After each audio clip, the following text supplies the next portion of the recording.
So he gave me a double dose. Checks the hallway.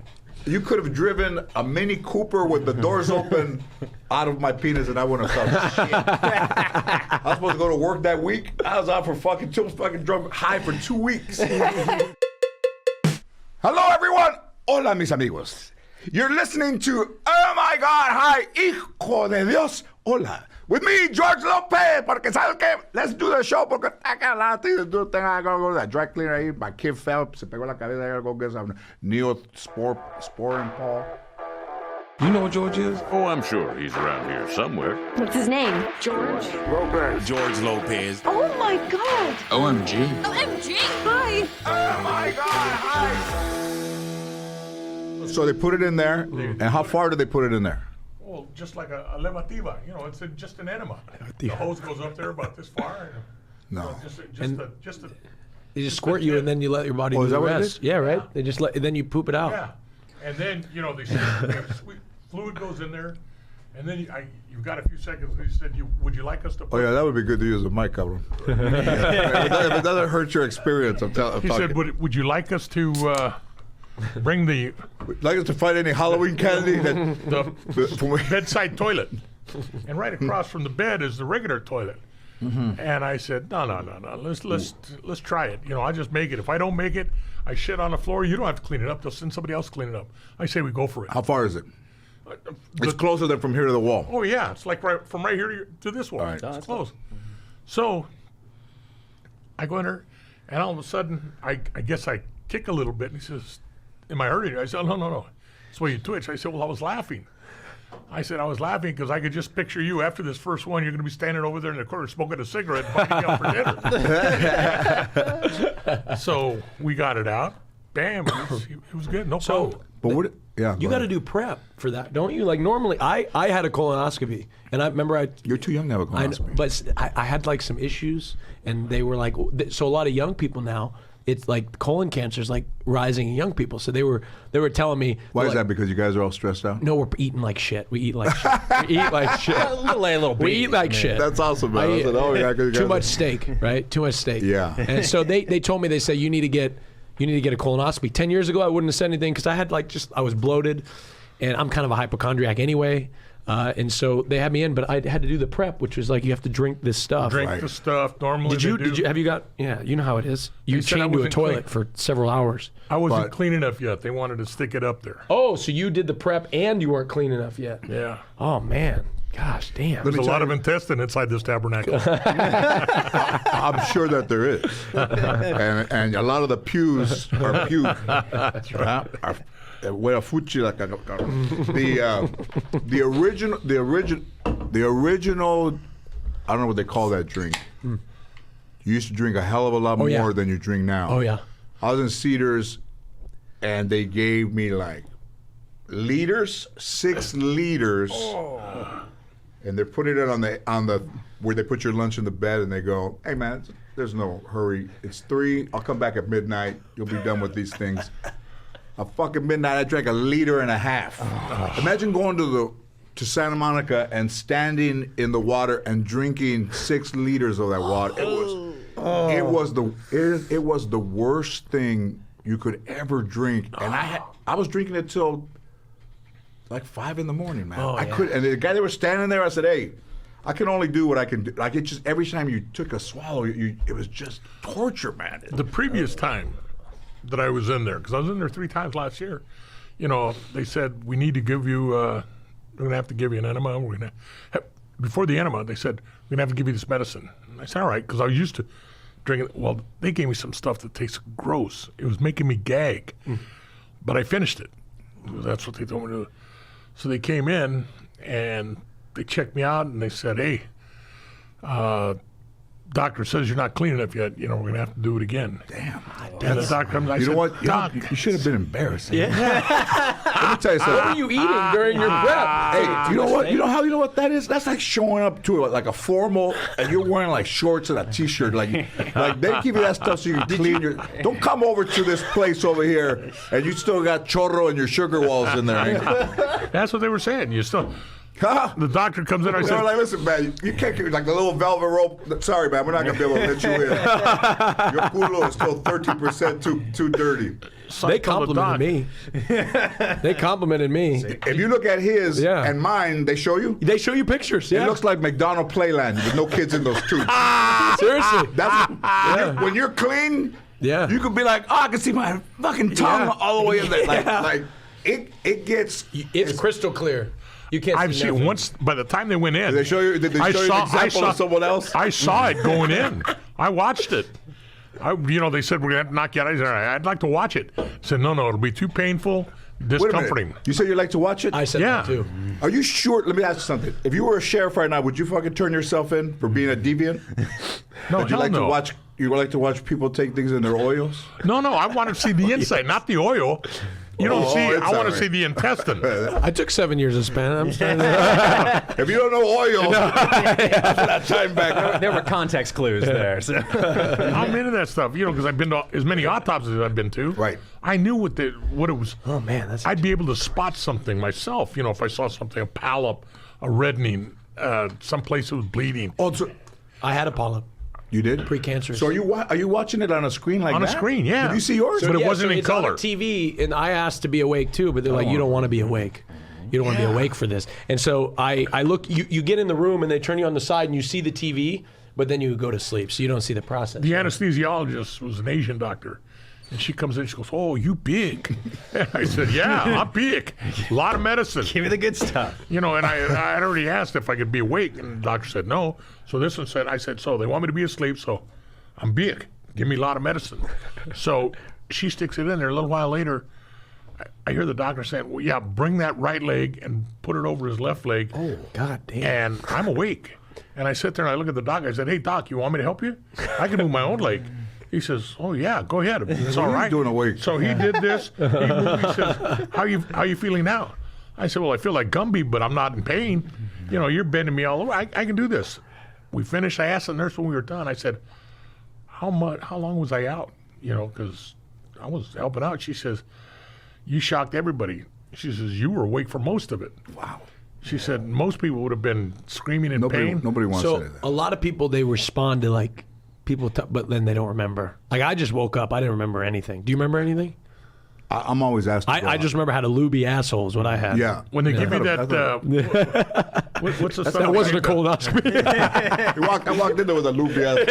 Michael Jackson. What were they giving? Propofol. Propofol. The Now, best. They give you propofol. Yeah. I love it. You have had propofol? Have you had propofol? I have not had I know where we can You- fucking and you- get some right Yeah. now. If you got a hookup, I got to You try don't that. wake up. No, you smell when it too. when you Remember wake the up, smell? you don't remember. that's- You don't remember shit when you wake up. That's Yeah. one that you're out. You wake up. It's like giving you a roofie, I guess. Yeah. You don't remember anything. No.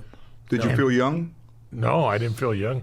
I Did you feel younger? They told me they were going to give me. I felt the same age. I had But it I'm one. still- I had it one time, and I felt like I was 14 years old when I left. I felt so rested. Oh, really? But you're not supposed to use that at home. Like I did. I Yeah. did optometry at my house. Yeah. But you can't do anesthesiology at the house. They told me they were giving me propofol. That's what Michael Jackson did. And I just said, That's what, can't do it. No, you I can't. just asked them, hey, That's am I not going to be good able to sleeping. dance when I wake up? Because of the stuff they gave to Michael Jackson. Yeah. But it was easy. It was easy.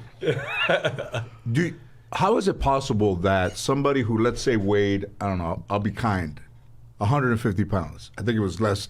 My weight less than that. How can somebody that is that slight take that much propofol? Because propofol is incredibly powerful, and you need like 100% anesthesiologist next to you because they hook you up to respiratory or heart. They're like monitoring you the whole time. Yeah. How does somebody like that can't get enough of that stuff Yeah. or can't go to sleep? And Well, if it's an opioid, right? Like don't you can think they- build up a pretty unlimited kind of tolerance Yeah. for it. Like people can do insane amounts of like oxy or something after they've been on it for a while. Yeah. It also it metabolizes super fast. So when you wake up, when they stop dripping it, you wake up. It's really quick. So you need like a steady stream of it, or else you'll wake up. Right. My mom worked in surgery. She was, It was like a game, they tell me, because I've had it probably, I've had that stuff at least 4 or 5 times with all the shit that I've done in the hospital, and it's like a game. They said, okay, we're going to get ready. And how high can I count before I'm out. What do you get to? I've never gotten past 3. Yeah. Yeah, they go for 100, go back down. I got to 98. I never got Come past 3. backwards from 100. Out. Yeah. I was so scared. I don't like being put to sleep. It was like a control thing. I was terrified. And they were like, because I was super anxious. I was like, Doc, are people normally this anxious? He's like, yeah, you just asked me that 2 minutes ago. No. That was your first time going under? Yeah, no, second time. But I had my wisdom teeth out, and they gave me. But I was a that's nightmare. worse. Yeah, no, because they mix it with Propofol, and they put Versed. There's like a multiple. Like they give you a cocktail. Yeah. I woke up. I called my mom a bitch. I was like, I was belligerent. I was hitting on the nurses. Oh, yeah. I was really a mess. I was a mess. You remember doing any of that? No, I don't remember. I tell my mom I don't remember doing it. That's what I tell my mom. I said, I don't remember, Mom. I promise I don't remember. Yeah, because you're supposed to stay in there until you're not a threat to. I've never been afraid of any of it. Society. Until you're good enough to drive a fucking Latino player. Here's your car keys, man. I can't find out which car is mine. Well, fucking, you find it or it'll wear off while you're looking for it. So, you got a clean bill of health? Clean bill of health today was easy. No, they were checking for prostate stuff. I'm cleaner than a Safeway chicken. Tomorrow I go for the cardiologist. Check out these guys. They want to do that procedure on you. Yeah, that's just what this is. Yeah. This is the guy. I got a second opinion. This was the guy that was telling me what to do, and I asked for a second opinion. So I went to the Mero, and Which is very rare because Latinos normally don't want even a first opinion. yeah. We would rather not know. Go to saw- the doctor. Fuck you, I ain't going. Oh no, I got. You don't want to know. Are you kidding me? I got too much to live for right now, bro. Yeah. So I wanted to do it, and I just, because my primary care was saying, I don't know why he won't go in and fix it. Yeah. And he's trying to do it with medicine. He says it's hard to do it with medicine. And I finally just said, you know what? Maybe it's time we ask for a second opinion. So he said, all right. So I gave him this doctor's name that I want to go to, and he said, that's the best guy at Cedars there is. And he's supposed to be world renowned, and people come from all around the world just to see him. He's a valve specialist in the cardiac business. So I went, and the first thing he said is he told his physician assistant, get in touch with Gil's, the other cardiologist. Get in touch with him, ask him if he wants to do the angiogram or if he wants us to do the whole thing. And so he now knows, and they got all my records from him, so he knows that I'm doing this. Wow. And that's the one I got to go see tomorrow. You think you guys are going to have it out? Well, I don't think so. Very simple. He'll be offended, though. No, well, he may be offended, and I understand. But when he understands why I did it, and if he doesn't accept it, well, too bad. He's nothing more than another human. I know. But I won't let him work on me. usually they don't. Usually sometimes, I think doctors, even though they'll say, ask for a second opinion, Yeah. I don't think they're happy if somebody No, questions no, it. I wouldn't be either. In his shoes, I wouldn't be. Right. But it's not and I'll explain to him. My primary care says he's concerned over the amount of Lasix that they're giving me because I only have one kidney. Right. And over a long period of time, he says, it's going to affect that kidney, and we can't have that. And you say you're not going to allow that to happen. You won't let it affect my kidney, but my kidney's only working at 50% right now. So I said, I'm in the middle. I'm not a doctor. And that's what I'll explain to him. I'm not a doctor. I got one doctor saying yes, one doctor saying, I don't like that medicine, so maybe it's time to get let's get another opinion. If the other cardiologist says he's doing the right thing, okay, well, then we'll continue. But this guy, right now at least, he's indicating, no, he wants to do something. Okay, I've never said this before, but if you need another kidney, I can ask my ex-wife. She still has one left. I'll give you mine. She still has one left. I fucked that one up. I stuttered in the. When I went in, Sniper, you got him and you sneezed. when I went in for my first kidney operation, when they were going to take it out, and it was my right kidney, and I'm going to the hospital, and my family's right there, my sisters, my wife, my kids, and nurse comes in, Mr. Creel, and I'm all like a tamal. I'm already wrapped up and everything. They said, okay, Mr. Creel, just. Are you at the mall? Which one would you be, beef or pork? Pork. No hesitation. I think you would be beef, right? yeah, He'd be beef. 100%, Yeah. Me, I would be like one of those ones that Like nobody eats, a sweet one. Veggie. Yeah, nobody eats the ones I am. So She says, "Doctor, I'd like you to have these papers." She says, "Once you sign them," he says, "it's your left kidney, not your right." And I said, "No, it's my right kidney, not my left." She said, "Well, no, you don't understand. I just got a phone with the doctor." Wait a minute. I said, "You don't understand. You go tell the doctor I'm not signing the paper. It's my right kidney, not my left." And so she went back. She called the doctor up. My wife is ready to cry. She says, "Don't let them take you. Don't let them take you. What if they take out the wrong one?" I said, "Hey, You know, that's happened. everybody just take a big chill pill. I think it happened to Dana Carvey, I think. If they take out the wrong one, we hit the lotto. And they'll have to find me a good one to replace it." Yeah, and you get money from it. Yeah. So Yeah. that's it. The lotto's in. She comes back. She says, "Okay, doctor said we're going to take you down to the operating room. We'll straighten it out down there." Down there, So we go down to the operating room. you on the girl when you wake up and we took them both out. The anesthesiologist down there says, "Good morning, Mr. Creel." He says, "I'll be your anesthesiologist. I want to know, do you know what you're in for today? You know what day it is?" I said, "Yes, again the date, and I'm here for a nephrectomy, right kidney." He says, "Well, close, but according to paperwork, it's your left kidney." Oh, my God. I said, "No, it's my right kidney." I said, "Doc, trust me. Here's what happened. Here's the sequence. I've seen it. I've talked to the doctor, talked to the people that did the scan. It's my right kidney." I said, "I've seen it." And he says, "You know what?" He says, "I believe you." He says, "If it were your left kidney, we'd be putting it in your right arm, the IVs, because we need open on this side." He says, "But I believe you're right." He says, "So I'm going to start the IV on your left side," meaning that now going on the right kidney. He said, "But I won't push any drugs. I'm just starting the port, get it open. When the doctor gets in here, he'll be able to clarify it." The doc comes walking in. "Good doctor, I like the guy." He comes in, he's got his hands in the air, he's got a big smile. He says, "Okay, you win, you're right." What I had was, I had cyst, the paperwork were screwed up was the radiologist. Oh, my God. Cyst on the right side, mass on the left.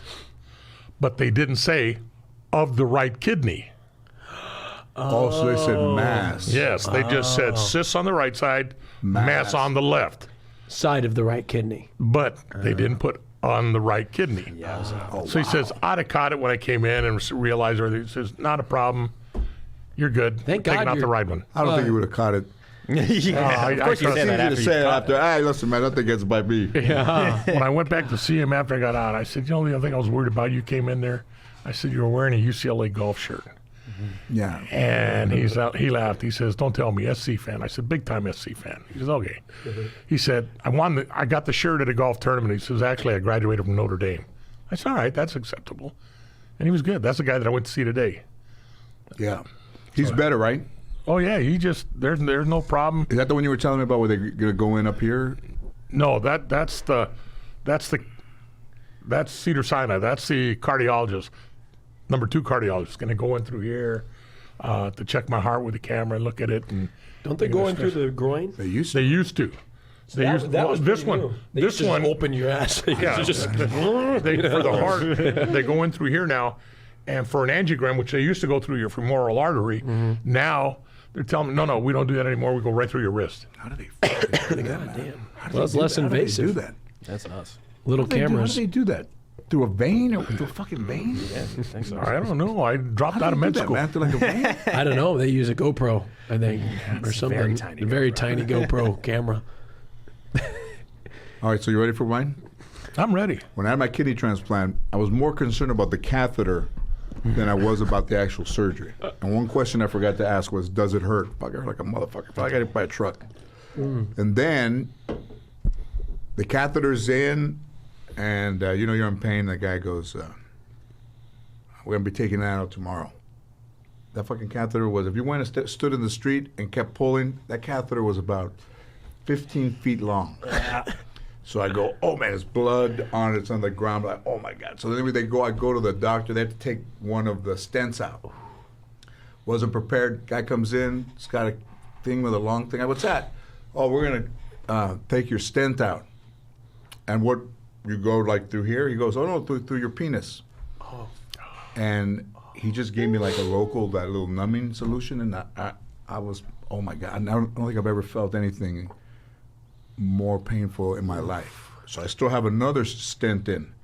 Goes, we'll take the other one out next month. Well, I mean, it was awful, man. Oh, dude. And then the next time, 5:30, a Vicodin. 6:30, half a Vicodin. 7:30, another half of a Vicodin. I get over there, they give me their medicine. It's a Chicano dude. I go, hey man, give me another one, man. Oh, doctor said, fucking puto. Give me another one. I go like, all right, so he gives me a double dose. Checks the hallway. You could have driven a Mini Cooper with the doors open out of my penis and I wouldn't have felt shit. I was supposed to go to work that week. I was out for fucking drunk high for 2 weeks. Because that first one caught me off by surprise so much. It was so painful. Oh, yeah. That I said, when the next one comes out, I'm not going to feel anything. But I almost OD'd. And being caught by I surprise. recovered at the Neverland Ranch. Man, it's I've not. never had any surgery. Yeah. Wisdom teeth, colonoscopy. That's it. I had a. With your colonoscopy, what did they tell you? That was diet related? Like you had a lot of. So were they you compacted? they What do removed call it. They removed a precancerous polyp, which evidently could be cancer. 10% chance it could be cancer. So not even. That's a high chance. It's higher, yeah, higher than normal. So they said you just got to change your diet and quit eating so much steak, or something, and we'll see you back in 7 years. You still eat a lot of steak? No, I eat chicken now, all chicken. Chicken and turkey. I don't like turkey. I just like chicken. I eat steak every once in a while, on occasion. But I used to eat Chipotle every day, double steak bowls Okay. every day after I worked out. Oh, I think that probably what did it. That's probably what got the problem. Could be a correlation. Yeah, so I used to every time I'd work out because the steak at Chipotle is leaner than the chicken, Yeah. which is less. So I was on my fitness grind thing, and Do you know how the digestive system works? Not well. I'm on my fitness grind thing. How do you look good, man? You lost weight. How much weight have you lost? 25 pounds? hey, That or- just keep going to get colonoscopies. I gotta, you'll lose even more. it's time. I got to plan my days because right now I'm actually bloated. Are you still going over the babosas from the VFW and, Oh yeah, and partying? yeah. I went there. Matter of fact, when I'm here, from here I'll go to the VFW He goes to Today. VFW with some old dudes on at the Tuesdays. war hanging around. Tuesday nights. So I'll They go go over from there? here straight to the VFW.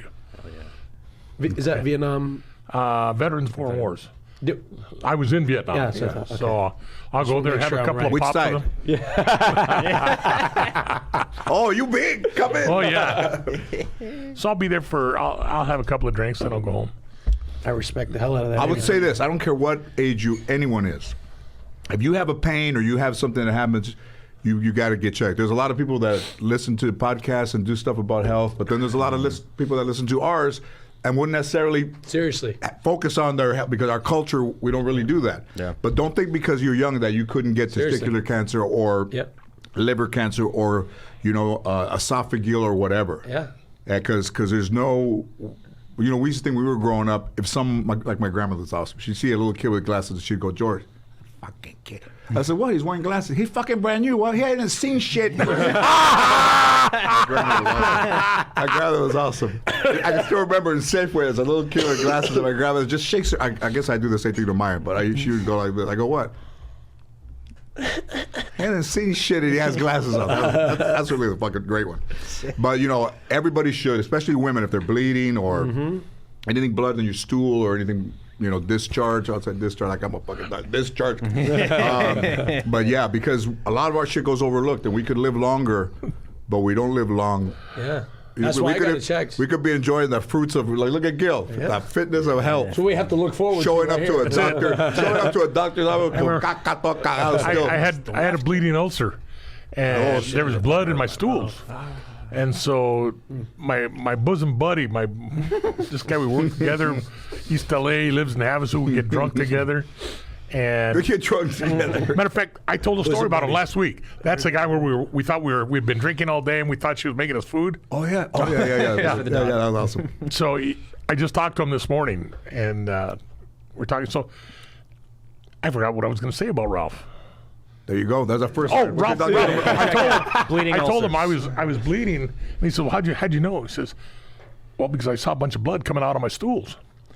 And he says, "What are you doing checking your shit out for? Just don't look. See, you don't have to worry about it if you don't look." You don't feel. Is that your first doctor? Or no, that's your friend. No, that's my friend. Oh, That's it sounded like something your first doctor would say. No, Don't look. Yeah. And the first thing he told me too, hey, if they tell you to stop drinking, fuck it, get a second opinion. There you go. You don't need that doctor. But when somebody tells somebody, like if a doctor tells you to stop drinking, like you don't drink any hard stuff though, right? I used to drink a lot of hard stuff. But Now not anymore. Mostly wine. Mostly wine. That's all I drink now. But is that- and That's here? pretty and tame, George right? That's Lopez healthy, brand right? beer. It's good for your heart. They would say. That's what they say. That's what I've but heard. you can't drink the whole bottle. Yeah. No. But do you think said someone? Do you think do you think someone benefits from not drinking entirely? Oh, I'm sure. I don't drink very often. I don't see much. But you feel benefit. better. You work out. I see. I never got this. You know, people say if you eat good, you feel better.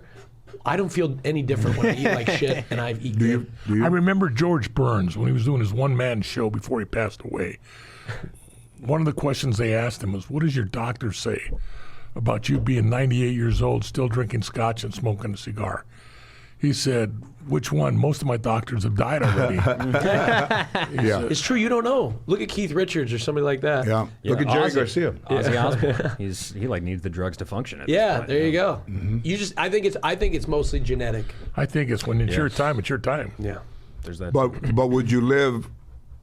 Would you be happy if they told you not to drink any alcohol at all, and told Perla to make sure that you don't drink, and told your friends, I would if you're give in up- presence of Gil, don't let him drink. I would give up drinking in a heartbeat, so long as you don't tell Pearl first, because then Pearl's going to be all over me. She's That's going what to I'm watch me saying. like a hawk. That's what I'm But saying. It wouldn't.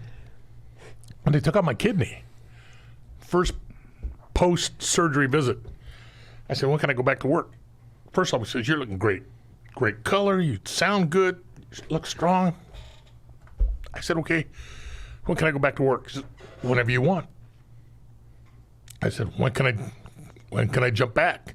He says, "Whenever you want." And I said, "Okay, one last question. What about drinking?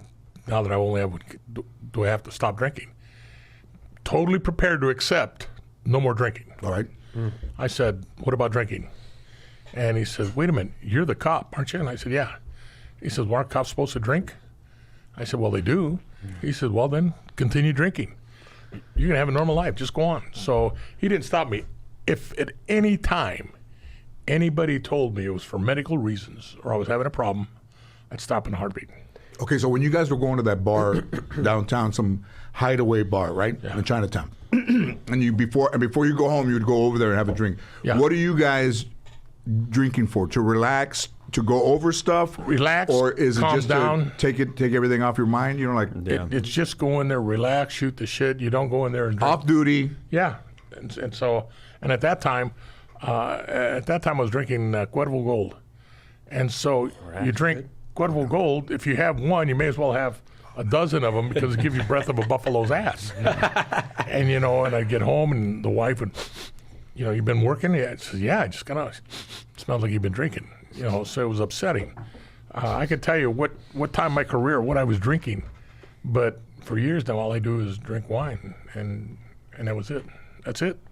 Does it hurt a lot of guys if they drink too much? Like those guys that are like older detectives and they've kind of seen everything. Well, some guys become functional alcoholics. They do their job. Some just go too far. Some, it eats them up. They got to quit. They got to retire. Medically, it tears them up. It ages them, and it does. And before I retired, I remember on my own, I just quit drinking. Bam, went cold turkey. And Was it tough? No. I just said, that's it. I'm not going to drink. For a year, I didn't drink. I'd go out with the guys, have me a glass of water, have me a Coke or something, and I didn't care. I'd have just as much fun with or without drinking, but I was the only guy that wasn't drinking. The night of my retirement, we had about 450 people over at Stevens Steakhouse, and I had ordered shot glasses, and it said, cheers, Gil Carrillo, my working time, and on the other side it said, my day begins when yours ends. Did you make one just for you or for everybody that was For everybody. Okay, because usually Chicano just make one for themselves. No, as a matter of Pass fact, it around so everybody can look at it. as a matter of fact, I'm glad everybody didn't drink because I only made like 300 of them. I didn't expect that many people. They were putting people next door and said, hey, go eat, drink, do anything you want. After the ceremonies, come on over. So I did this, and then I said, when I get up to talk, have the staff just start going around, getting anybody who wants a shot at tequila, just pass them all out. And Do you remember what you said? yeah, I said there was a guy we had, an undersheriff by the name of Larry Hey, Waldy. why did they cancel my talk show? I'm so good at it. They There can't was a guy. There was a guy named boy, and I'll never hear the end of this one. There was an undersheriff, number 2 in command, Larry Waldy, and at that time, if anybody got in trouble off duty due to drinking, he'd put it on blast. To go out on the interdepartmental. And what would dudes do? Like have a little domestic violence or No, drunk driving or drunk anything? driving. Yeah. They'd get to, well, so and so got stopped, brought embarrassment to the department again. I remind you, don't drink it, and so he'd lay you out. And so I didn't touch for a year. The night of my retirement, I said, okay, for those of you who don't know me that well, I'll just tell you right now, I haven't had a drink in over a year. And don't worry, I didn't have any problems, didn't get in trouble. I just stopped. The truth be known, I didn't want to give Larry Waldy a shot at catching me dirty. Cheers to all of you. Oh, that was nice. All right. And so that was our cheer. And then I went back to drinking again. And then how about, was it difficult to be retired after because you have such a job that is sort of like a high pressure thing? It was very difficult to Yeah. retire. I Depression? Because you get up and usually used to go somewhere for a long time. How long were you? Then you were in Vietnam? Yeah, 38 years I gave the department. I still wake up early to this day. Oh yeah. I'm up early every morning. And now just the only difference is now I just open up my iPad and start reading all the stuff that's. You have a scanner? No. And I saw the sheriff. But I think if you did have a scanner, I think You'd put respond. the Well, you beach can get squasher uniform on, little black, Vigilante. with like a little bracelet with 2 Slim Jims under there. You're trapped and you can't eat. No, I still love the department. I love the way they do it. About 6 months after I was gone, I ran into the sheriff. One of my daughters was graduating from East LA College, and so I saw the sheriff who was there.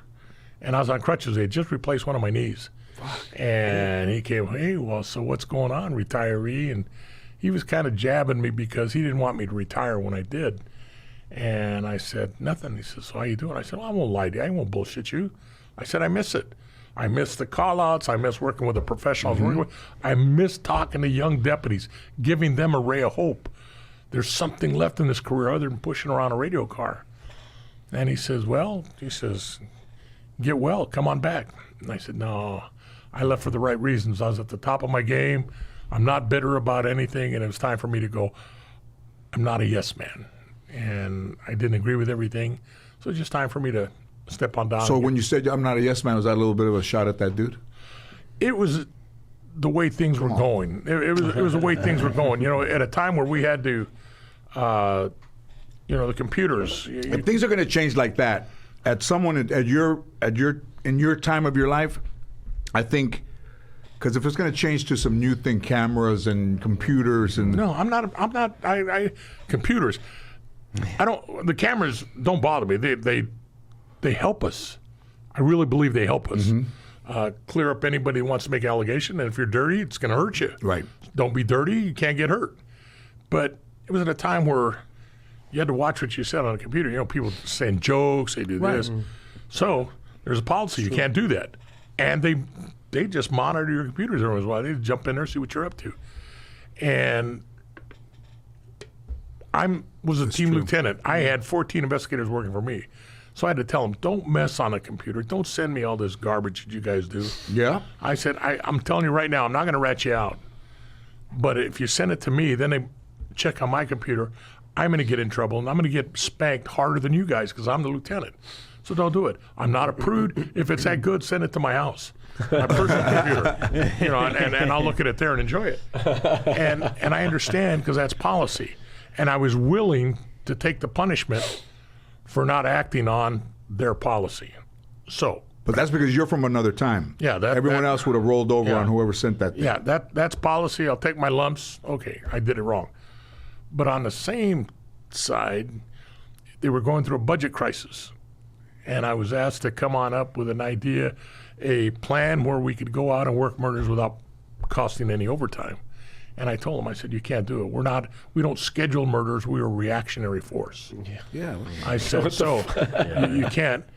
Don't kill anybody on Saturday. So that's time and a half. So, 8 hours at the end of the day, I'm going to go tell you, okay. So your shift was 8 hours? Yeah, we work a regular 8-hour day. Anything over 8 hours, you get time and a half. So I put in a regular day. Damn. I work an 8 to 4 job, and then all of a sudden they call me out at 6 in the evening to go to a murder. Well, that's all time and a Meter's half. running, yeah. And nobody complains. Nobody complains about that. That's the nature of the job. It's not a job, it's a lifestyle, and you understand it if you're going to be working murders. If you're working murders, you can't check out at 4:30. Like, hey man, I gotta go, man. What do I do, Mr. Lopez? I'll talk to you tomorrow. I'm done with my 8-hour day today. I'll talk to you tomorrow. Just leave the body here. You can't Break do it. something They up. wanted us to come up with a schedule. I said, and I told them, and I was the only lieutenant there with our captain that had ever worked for us. I said, you can't do it. It's impossible. And at the You got end to of find a way to a better way to pay guys though, because that's like a drain on the It is. on the system. It is. Just working. But you can't because that's federal law, Federal Standard Labor Act. You know, the FSLA, if you work over 8 hours, they've got to compensate you financially. So they weren't going to do it. I was coming up on 60 years of age. I had 38 years already. So rather than bump heads, because I was told, and if you can't come up with one, we will also transfer those of you who can't go along with the program. So I said, I'm not gonna bump heads with anybody. I don't need it. I'll leave. So I told them, I said, in a day where we have to worry about policing computers, but yet I'm supposed to turn my head when somebody's violating federal law, I said, it doesn't work like that. I can't do it. And so therefore, it was time for me to retire. And I did. I'm not sorry I did. You didn't go 40. You went 38. 38, yeah. And I miss it. Today, I read about these things. I still get excited. I still get pumped up. My wife, we were at Stevens Steakhouse not too long ago, a few months ago. And we're leaving. And as we're leaving, here comes the helicopter, and he's coming in low. So I said, oh, shit, something's going on. And I saw units going red lights and siren northbound on Atlantic. And your pulse just starts and to so quicken. normally I'd get on the freeway right there. I said, we're just going to go this way. So I went up and got to Goodrich, and I could see the helicopter orbiting. Now I said, they're over here. And I could see units going on Whittier Boulevard now, going eastbound. So I went right behind the big Kmart shopping center there. Because I could say, I said, and there it is. And so I go up to all the cop cars are there, and my heart is racing. This is police work. This is cool. And my wife said, what are you doing? You get ready. Let's get out of here. Let's get out of here. And some cop, other way. Some cop comes over, and he's flagging me down. Like, hey, pendejo, can't you see? Yeah. So he's flagging me down. He says, oh, sir, hey, how you doing? And sorry, sir. And I said, no, I'll get out of your way in a hurry. What's going on? We just had a little short pursuit, 3 armed robbery suspects. We got 2 of them, 1 still in the area. And I said, okay, hey, you guys be safe. It's got to be. Yeah. Turn around. And I went on a police ride along one time. Yeah. And that's But I mean, I got kind of a. I live in a very nice area, so there's nothing going on. I don't know what fucking area that is. I live in a nice area. There's a lot of shit going on. LA's that way though, right? I don't know, it's man. like It's getting every a other little bit- block is like it's spotty, right? I don't care where you're at. It's a little more Shit's crime. over Well, with. no, but there's like nothing. I don't know. Okay. Introduce our guest because this Oh dude. yeah. So we have the man known as Austin Show. I don't know. Did you go by full? Yeah, is it Austin pretty- Show. Yeah, that's Austin me. Show. So Twitch streamer, icon, pioneer, perhaps. I'll take it. But cool. Like, and you can speak to this. We're in the middle of something now. Sure. But like, sort of, kind of pioneered some programming on Twitch, right? Yeah. With like Lover Host and Yeah. Royale and Yeah. stuff like that. Oh, is that you? Yeah, so that's me. That's guy. me. Yeah, I do reality TV based content on Twitch, which used to be a gaming website. Yeah. And then it became more than gaming. Okay, explain to Gil. Okay. Because I got Twitch when I did a golf thing over there on Wilshire that was on Twitch, and I know how powerful Twitch cool. is. Oh, yeah. Yeah. So yeah. explain because we got him into what are you now in Clubhouse? Clubhouse. And Yeah. Instagram. Okay. Huh? So now we're gonna get you on Grinder. Grinder. There's a guy. There's a guy that'll touch your fundillo. That's 5 get feet away. faster than Uber Slim Jim. Eats. Hey, Faster than Grinder, you can get a blowjob faster than Uber Eats. I'm telling you. you know what Grinder is? Oh, it's a gay hookup app, and you go. What? Yeah. Oh my God! Hi. Tell him. So it's a gay hookup app. You download. Are we talking about Twitch or Grinder? No, let's talk about Grinder first. Okay, we'll talk about Yeah. Grinder. So you get Grinder, right? It's a gay hookup app. You go in, you put in your profile picture, and it populates a bunch of guys all in your area. So if we're all on Grinder, like you said, 2 feet away. Oh, okay. And then you can send them messages. So you could get a blowjob quicker than Uber Eats. And unlike a Tinder or something where it's just showing up in a kind of random order, like it's Grindr sorts by like how close they are, just absolute price. It's like if you're looking for a Best Buy and then it says Best Buy near me. Near me. Yeah. It's the near me. Yeah. Right? It's exactly. it's right. It's some people be like, oh, I'm in your hotel, like right down your, Serious, man. It's serious, but see, and also in the gay community, I think it's dark though. I mean, is it dark? It gets a little messy. Yeah, I think it can be because it's a little bit of like messy. Some deviance. I mean, you don't know, man. Like everybody's a little bit. I don't know. I don't know. But you're an officer. Like I think those things. I don't know, man. Like when people. Sometimes they don't mean well. Well, there's some predators out Yeah. there, for sure. I mean, that's a predator's. It would be if you're a predator, that's where they are, 100%. Because like no barrier to entry. Even No, though there's you no have to, barrier to like, entry. verify with I mean, something, you just just make an account. sometimes like the hello on Grindr is a dick pic. Yeah. Just like that's the first thing you see from somebody is their penis. It's serious. So try it out tonight. We're gonna put it in your phone. Go to the VFW, and if they're about to 5 feet from you, that's willing to give you a second opinion back there. You want a colonoscopy? You don't need insurance. I'll put you up on the Doctor big might screen. be on there. I just ordered all these shots. My cooler wasn't entirely clean.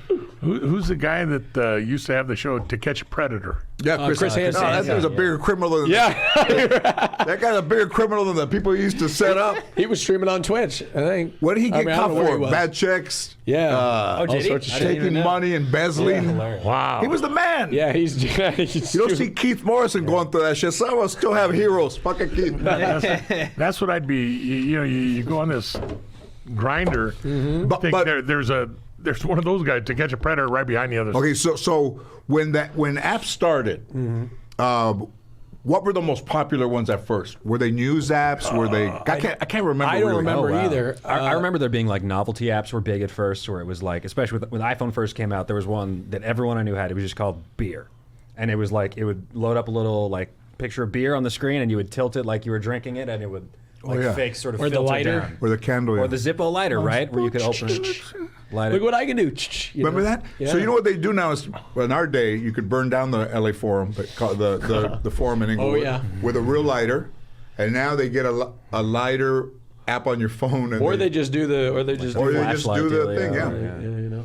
Well, imagine that you're in 18,000 people, and everybody takes a lighter, and fucking 17,000 people have a lighter on. Yeah. In indoors. Yeah, And right. if shit caught on fire, fucking nobody'd be able to get out. Everybody tramples everybody else. Woodstock 99 all over again. Woodstock 99, that thing over there in Jersey where that band, Great White, used the pyrotechnics in a place like this where there's like old wood, and man, this shit went up under, man. I mean, like 400 people died. God damn. They just didn't think about it. But how I don't want to say unprotected we were, but you never heard of an arena catching on fire in England, with all the stuff, but not here. Those things are dangerous shit, man. Like, Oh yeah. But then also as a society, we weren't lighting shit on fire like Woodstock. You see Woodstock 99? It's pretty good. You should see it. I'm gonna go. Is it? You saw it? I haven't seen I know it. it was like Documentary. It's on. Oh, it's a documentary. Right? HBO Max. But it's about a time before Yeah. before everything was documented and before all of that. So as those apps start to go, and then I think Tinder, and then some of the Bumble. And, Tinder, that's Are you on Tinder? I was. Are you a Raya man? Are you on, I'm a Brian man. There we go. Oh, I need to get on that. I hear my friend Hassan. He's telling me. You know what? I pull some viejas on there. Yeah. But you know what? It's almost like some girls say, "Why are you on there?" And I said, "Well, I said, Why are you on here? I said it's like fishing, but walking away and leaving your hook in the water." That's a good point. It's serious. It's Well good. said. That's a great analogy. And so Raya Gill it's like a sort of more elite kind of dating app where they're like, oh, right.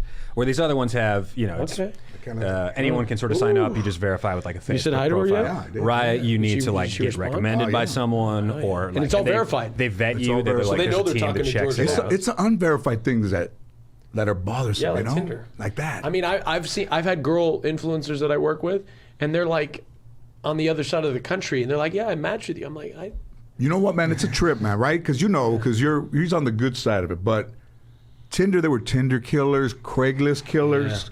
Craig. I remember the guy in guy that Boston? was a doctor going to medical school on the East Coast, where they caught him in a hotel, going to nice hotels, and he was killing females. Oh, no kidding. I mean, That was on psycho. Craigslist. So there's still Yeah. psychos out there right now, right? Yeah. Oh yeah. I had somebody take my Instagram, copy it, everything on it, and message girls, and he would call them, and people would come up on their Instagram. They didn't have any privacy settings. It would say my name on the thing, and they'd answer. They'd be like, "Hey," and he was just dick out, just jerking off. And how easy was that to do? Oh, super easy. And it took him just a few seconds to do it, and it took like 12 hours to get it taken And then down. he'll just do it till they catch him. Yeah. There's people that send me things and they go, hey man, probably you too. Like they're like, hey, this guy's pretending to be you. He's not you. He's reaching out. Hey, I like to talk to all my fans. Well, if it's that, they know it's not me. I don't give a fuck if you're a fan or not. PSA if I'm engaging with Which you. I think is the someone best else. way. Everybody's looking to be liked. I'm like, I'm old enough to take a few people not liking me. So then, how did you start? Also, how did you start doing what you do? So Twitch is a gaming platform originally. So Twitch started in what recent, right? And it was 2012. Games? 13. Yes, mostly exclusively gaming, right? And so that's how Twitch started. It started as a gaming platform, and nobody really did anything but games. In fact, you weren't even allowed on Twitch to do anything but gaming. You had to do gaming, or else you got banned. gaming like examples. Like League of you know, Legends or League something of like Legends, that. World of Warcraft, Okay. RuneScape. You'd have to play these games. Any games you can play, but those are the biggest popular one. League of Legends. I was like, do you know League of Legends? Computer game. You know Computer games. What was around when we were kids? Like Pong. and all that stuff. And, No.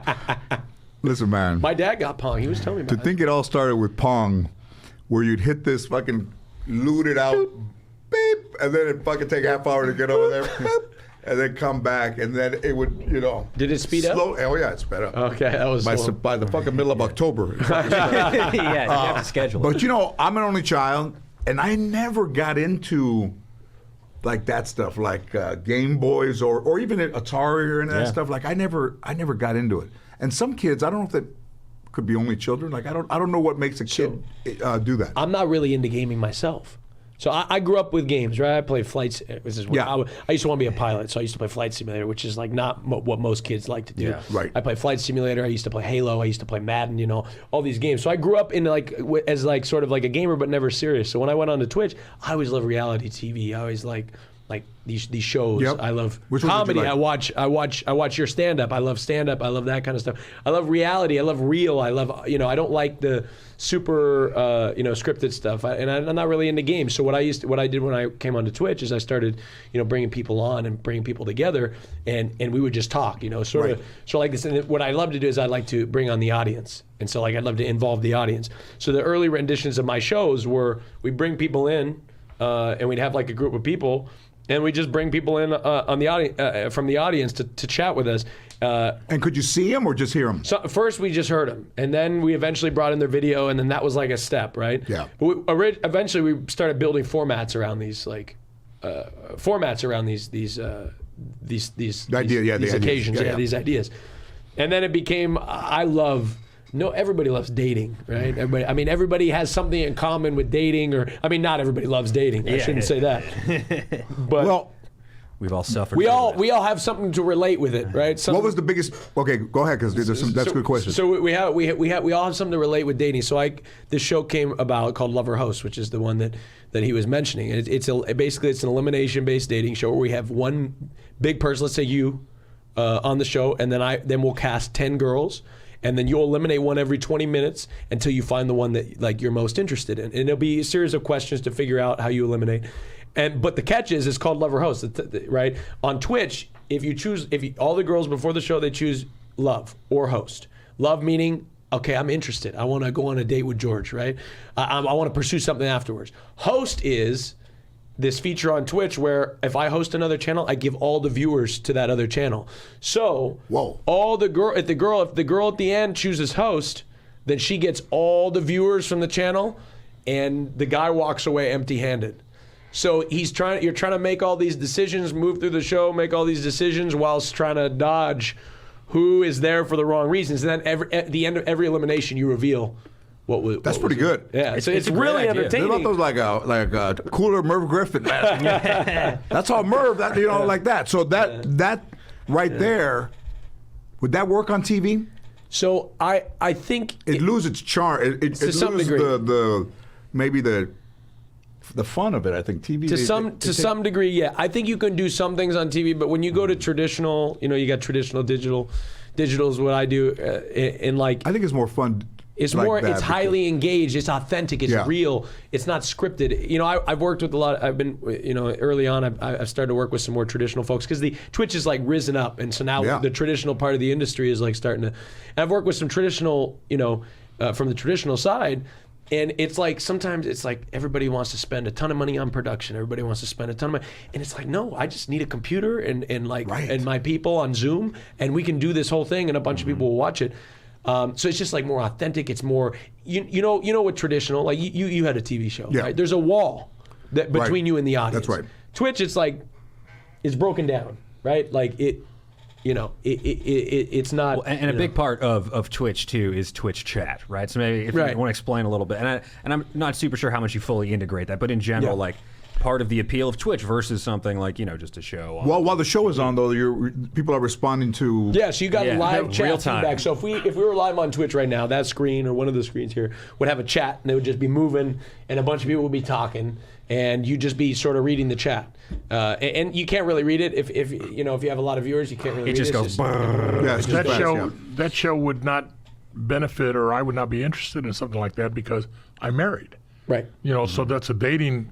You wouldn't be interested in participating. But you'd be interested in reading because even like that lady said last week, like, am I a puta or not? You ever saw that tape with that lady last week? A gal came on who asked like every once a year. She's like, I love my husband, but about once a year, I just really want to cheat on him. Like, is something wrong with me? Okay, so tell me. Puta's like. Puta's a slut. Okay, I thought puta was bitch, but it's No. Cabrona is like a bitch, huh? Yes. Oh, okay, because puto is like. Is one of the best words in the world. Okay, so what is puto and. Puto is like could be an asshole. He's an asshole. I thought that Could be a bitch. They always call gay guys putos. They have a lot of similar. It's how it's said. I thought it was. It could. You know what? It's how it's said. If you say hey puto, it could Because be the like first thing I learned in Spanish. You ready? Chinga tu madre puto. Yeah, of That was the first thing I learned in Spanish. Yeah. It was the first ever word before I went to Spanish class. And you know what? In Spanish class, back when I was in 7th grade, they used to give us all Spanish names for some reason. This is Yeah, like of course. No, of 2000s. course. And If you you know work what in my a name was? restaurant too. My name? Jorge. Oh yeah. That was my name. You and I had the same name. we go. Give him your phone so you can get on Twitch, cabrón. Yeah. I mean, sir. Yeah. So We entertain and so how did that become monetized? How do things get monetized? So I think where audiences come, brands will follow, right? Yeah. So I think over time, initially it was Twitch started selling ad space on the website, like the company did, and then we get a cut of it, and then eventually brands came in, and then brands started paying the influencers independent from the website. So it just happened with time. As it got more popular, brands were like, what's this? Let's get involved in this. And I'll go to your app store. I'll put it on here. It's a big thing, Gil. Even you know how you're talking about like You guys could stream this on Twitch. Clubhouse and stuff about detectives and things like that. It's all over Twitch too. Yeah. In fact, a lot of people were, I don't know if you know that show, a lot of people react. Part of Twitch is like react content. Like you react to stuff. Like maybe somebody watches this, they'll react to it. They'll stream. And one of the big react things that people was really popular. We should was stream Live this PD. for a little while. Yeah, there you go. You could stream this. Yeah, Live PD was really popular to react to. Oh yeah. I wanted to do a show on Twitch. I wanted to do Live PD, but I wanted to do it globally on Twitch. I think it'd be really. I think it's super entertaining. But didn't they do that? Didn't they do that on? I think this would be better than what they do on A&E, like those cops. Like they go, let's go to New Jersey because there's a high speed chase. Yeah. I did that one that would you call it guest house or clubhouse? You have to come up with his ID, a name. Yeah. and Oh everything? yeah. I don't know think the it just- password, but I turned it off. Okay. Did you download? And let's see. Also a website as well, so you don't have to. It's not just on an app. You I can can go type from in the URL. computer, any device. Mine is el más chingón. What the fuck is that? Twitch.tv, right? Oh my god. There you go. There you go. Okay. There you got it. Now it's downloading. Live PD, one of my favorite shows. Did you watch that? I've seen it. I don't want. It's all delayed, right? Like they can't do it live for liability stuff. But that was really entertaining. That stuff was super I entertaining. enjoy that stuff. But if the wife's around, she says, I don't like this one. But a lot of people enjoy it. See, I've never been a police. I mean, it was hard to tell. I've never been a police officer, but but it was super entertaining for me. You know, at one point I did want to be a police officer. Does Perla have interest in the same interest you have? Like if you guys were watching Twitch and you were watching what's criminal on what's crime on there? There's some people that do some like crime shows. They like watch the crime shows, then they analyze it. Oh yeah. True crime or like that sort of stuff. I have some friends that like watch like the interrogations.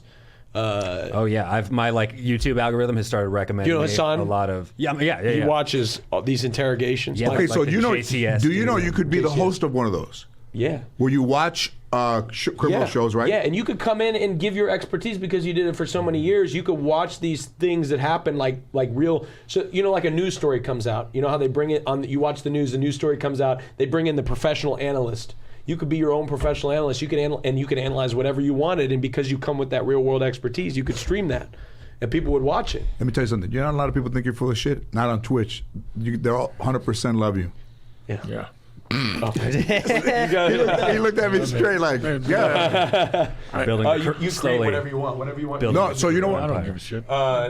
Gil, what do you think? Let's Gil create his Carri- username. Let's create his Yeah, username. you sort of go by Real Gil Carrillo on a Yeah. lot of stuff. Yeah, Real Gil. The real Gil. Oh man, let's fuck a beef The real- squatcher. Beef squatcher. Real. Somebody wrote that. Okay, you got to create your in a password. message You want me to create me. your password? Yeah. Okay, all right. Beef squatcher. No, that we just told everybody. Now you got to find another. George, give me a password. What do you think? Well, you can't announce my password. Well, then they'll everybody bleep it else- out, right? Well, we can bleep it out. Also, like You give 'em one you big can grab change issue. it between now You haven't and been then. drinking. And I'll just make it George. I don't know. Just simple, something you remember. go OMG high. OMG high. George OMG. Oh my God. Oh my God. George OMG high. And I did a clubhouse. And you're born in '83, right? Hey, 18. I did a clubhouse on a stalker know. case not a couple of weeks ago. Oh, is that what that was about? Is about Yeah. like an ongoing case or? Well, there you No, go. it was So you about do it on the Clubhouse. old stalker, the night stalker case. Oh, okay. Oh, yeah. And there was a bunch of people asking questions about it, and I talked about it. And what are the best things to follow on Twitch? It depends on what you like. I mean, if you like politics, you like politics.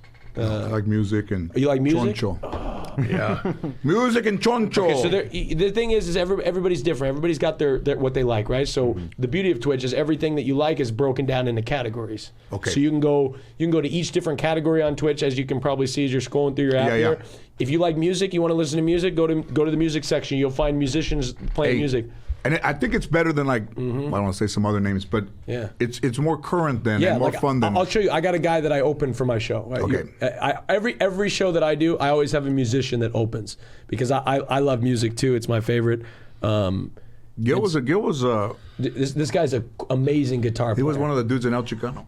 This guy right here. Do you like it? You like? I try to play. Oh yeah. You play guitar, this right? is a guitar podcast. Absolutely. Oh, I saw this dude, man. I love this dude. Yeah. So this is I highlighted this because he breaks it down here.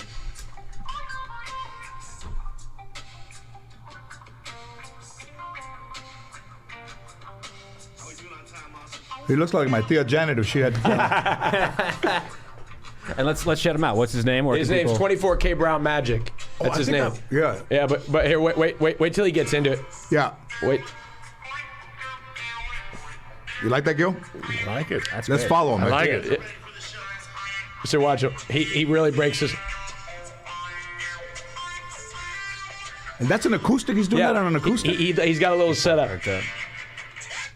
Oh, Hey, man, that's. oh, it was me. I must have. I told him to tear it up, and then.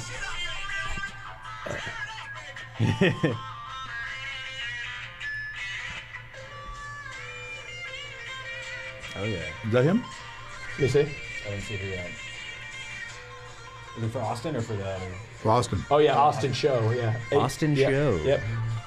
So that'd be on online sorry. twitch.tv. Yeah, twitch.tv/Austin Show. Yeah, yeah. Explicit. Yeah. So no, but so I bring musicians on. He's not the only one, but I like to bring musicians on because I like to get the show started with something musical or Yeah. you know. Where do you find him? So all over all over Twitch, like how you would go look for somebody like that you're interested in, Yeah. and that's how I find him. I scroll through the sections. I know this guy, 24K Brown Magic, AJ.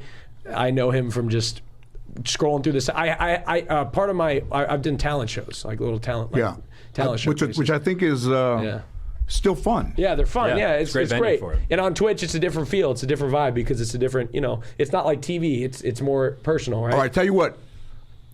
If you would help us, we're gonna do a challenge show here. Okay, right now. And the winner, Yeah. no, isn't it longer because this is Yeah, like we yeah, of tape course. it. Yeah. But the winner will receive $2,500. And bring them into the studio. Bring them in the studio. Yeah. Will do you it. help us with that? I will help you with that. All right. You like that? Absolutely. Yeah. That way And- we can and you- see people and And you guys be the judges. you too. Okay, I'll do it. You have to come back. I'll do it, yeah. I think that's fun. That'd be badass. And there's so many fun, hell yeah. and there's so much talent that runs through the website. And they're way different now. Like, listen, we were growing up, you were two kinds of people, Osmonds or Jackson 5. You couldn't be both. No. But I mean, think about when we were kids, like, if a kid could sing, there's always that little kid at the border that could sing. Fucker never got across all those years. He never, fucking 25 feet away, never got across. But there wasn't like the way they are now. Like, you could see very few, maybe we had one in the family that could sing or somebody that could sing. And then I think maybe I don't know, Star Search maybe. And then you started to see people younger. And then now, fucking Bieber, man. My YouTube, daughter, 10 years ago, 2009, my daughter plays me this thing. Bieber was supposed to go to some house or some party, and he got snowed in, and he sent a video, and then it got on YouTube, and everybody started seeing it. And then mine shows me this video, and I'd never heard of him. Yeah. And then she's like, go to work on Monday and see if, get that guy on there. And I showed Jim, God rest his soul, and Jim goes, oh, that dude's on like next week. But they were already on. They were already on it. Yeah. Because either you know music or you don't know music. That's the thing. And what I tell people today is, like, a lot of people will try to go do it the old school way, move to LA, be a server. I'm like, what are you doing? Man. You got the whole thing is at your fingertips. All of it's at your fingertips. And then a lot of people don't want to do that because they're like, oh, I can't do it that way. Oh, so you think you can't do it that way? Imagine trying to do it the Let me stop you right there. Yeah. Okay. What he just said is the most important thing, I think. If anybody said, like, I would have to say right now, like, where are we right now as entertainers or as struggling artists? You don't need to come to Los Angeles because it's expensive here. It's dangerous. If you're not going to make it, it's going to be very difficult. From where somebody is, even if you're in the comfort of an apartment, you move over here, you're not going to have any friends. You're not going to have any comfort. You're always going to be looking. Mostly people get ripped off when they come here. But what he said, where if you're wherever because of like Twitch and stuff like that, that you could just do it, open up your channel, and now there's things for you to do. and that's your best shot. That's the best way. Because I think. when you move to LA, I mean, I've heard secondhand stories. You got to struggle to survive, and when you're trying to survive and pursue your dream at the same time, it's almost impossible. And so when I started out, I said I will never, ever move to Los Angeles without an opportunity to be established there. And so I still don't live here, and obviously I could live here. Right. And we talked about this earlier. I'm going to probably move down here, but it's because of opportunity that that has presented itself. Yeah, that exists now. It exists now, right? But I would never pursue like you got to be realistic. You got to. I've never heard anybody say not to come out here, and everything you're doing, you can do with this. Yeah. Like, if somebody can sing, they can sing. If they can play, they can play. Literally. Right? I mean, we there's this thing called people out in public, streaming with their phones, and there's a more like intricate setup that gives you better cell signal called an IRL backpack. So it's basically like a backpack with cable modems in it and a camera, but it's just like a GoPro camera. And we were just a Universal. You hear that? Yeah. Yeah. We were Universal Studios. fascinating. Walking around Universal Studios with a GoPro camera and like 50 to 100,000 people watching. And we were just walking around doing what we were doing. And everybody's just watching us do it. And it's that simple. And everybody, like I said when I talked about the traditional, everybody, that's hard when you come from a traditional state of mind. That's hard to understand because you know how expensive it is to bring in. You know how expensive these shows are, Yeah. It's a different approach, and the audiences love it. All these kids growing up, that's what they want to watch. They don't watch TV. even if they're not musicians or whatever, but they can watch it and see people win, see people that you would think, oh, there's no way. Even like when they show X Factor, like what was that lady's name that Susan. What? Susan Boyle. Susan Boyle. Yeah. First of all, Yeah. if your fucking last name is Boyle, you gotta change that shit. Susan Laceration. I changed it. But nobody, there's still those things like on America's Got Talent where somebody looks like they can't sing and then they do great. Yeah. But this is like they have that They just have- 24 hours a day. Yeah, the Just underdog. before the right? Olympics. Just before The the Olympics. underdog. Yep. Before the Olympics, one of the last America's Got Talent, they had some kid. He's got to be about 10 years old, and he got out there and he sang his ass off. It was a boy. The guy sounded like a rhythm and blues singer. It was awesome. And I told my wife, I said, I'd pay to go see the kid today. Yeah. And What are those dudes? Are those? How does somebody have that? I mean, born again or was here before? You believe in that stuff? Yeah. Oh, like yeah. I mean, I've actually read. I was just reading stories about that. Like some people, like, when they're kids, they like have memories of a past life. Like, how the fuck did it? How do you explain that? The guy Jay that does my social media said that his son said something to him one time that was so above a 4-year-old that they go, I think my son has something where once in a while he'll come up and he'll say something that you're like, there's no way a 4-year-old would say This that. is a And they second know lap. that They've they're- done yeah. studies, and they're like, man, there's no way. They've like done studies to like validate what these kids have been saying, and it's like, there's So- some real shit. It's interesting. Bieber hit pots and pans growing up, didn't have money for drums or anything. They play however they play. You give Prince bought a guitar. He told me in Minneapolis at a Crest, JJ Newberry, remember Yeah, Crest? yeah, and he kept that with him. $50. That one that has the tiger strap, like he plays it all the time. And he told me, I go, where'd you get this? And he goes, oh, that's my bag. He was backstage, and I just, when you hit all 6 strings like that. And he goes, no, you can put it on. And I said, I'm going to put it on, man. And it said Horner. Horner's the harmonica thing, right? So I said, what'd you get? Because you know it. It's in Purple Rain. You see it. And he's like, he goes, George, I've done everything that I've ever done on that guitar. That's my baby right there. Done everything I've ever done musically on that guitar. Wow. And then he goes, I got it he said, at JJ Newberry in Minneapolis, it's $50. And he goes, and the guy came over, not that he was small, but the guy came over. Remember, there would be one on display, and then if you see the salesman, hey man, can I buy one of these? He goes, yeah, I got to get the ladder up right back. And the rest of them are up there. Yeah. He pulls it down, gives it to him. Didn't say like, let me try it, let me try the other one. Just gave it down, put it to him in that guitar box, and billions of dollars later, this dude did everything that he did on that guitar. It's amazing because I think a lot of people think that they've got to have all this extravagant, whether you're doing, whether you're a musician, whether you're a streamer, whatever, they always think you got to have the most extravagant, expensive stuff. Well, I think that's another good point too, is people are musical or they're intellectual or they're artistic in ways that nobody else can understand. And sometimes as kids, you're a kid that can draw. So Cartoon, Mr. Cartoon, the artist, the tattoo artist and all, he's a big, does everything. He told me when he was 12 that his friends made him feel like he was weird for being able to draw. Like, this is a dude he can draw at 12. He goes, I didn't draw for 3 years because those dudes that were my friends made me feel like I was stupid because I could draw. And he just got kind of like, oh, what the fuck, what am I drawing for? He goes, and 3 years later, he started drawing. But for 3 years, he didn't draw because his friends made him feel weird because they couldn't draw and he could. So they're like, hey, let's fuck with him until he stops drawing. Yeah. And then now look at him. He's like world renowned. A lot of people were like that in the streaming industry. Oh, yeah. A lot of people were like, including me. I'm not going to sit here and be like, oh, I was bullied. And, but I had people be but like, if you would have gone out, you would have been bullied. Yeah, right. I think because you have to have the intellect of being like, how did you start your thing? Because you started your own show. Yeah. Yeah, just kind of, a lot of it happened. Networking is really key. Any industry, right? Like, I bet if you guys look back at what you did or what you're doing, it's all about who you know, right? Is that true? I don't know. Maybe I don't know. Maybe It's not in true. But what about in entertainment, right? For me, In the it was. business. Yeah. So who did when you came up? Who did you probably met somebody that In case I start crying.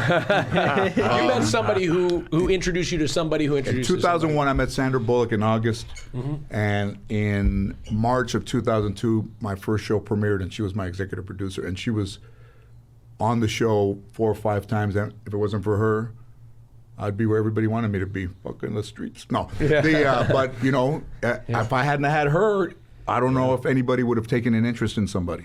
And there wasn't like where I could have been funny at the house or done things like they do now. Now they do my material on TikTok or do impressions of that dude like that dude does me. And they have millions of followers, but they're doing me. Yeah. They take a little bit of the stand-up.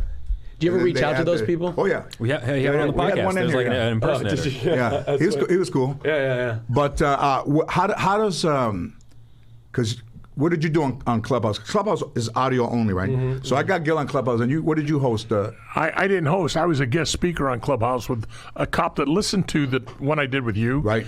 And he had asked me if I would do one with him, and it's primarily writers and people that are into crime stuff.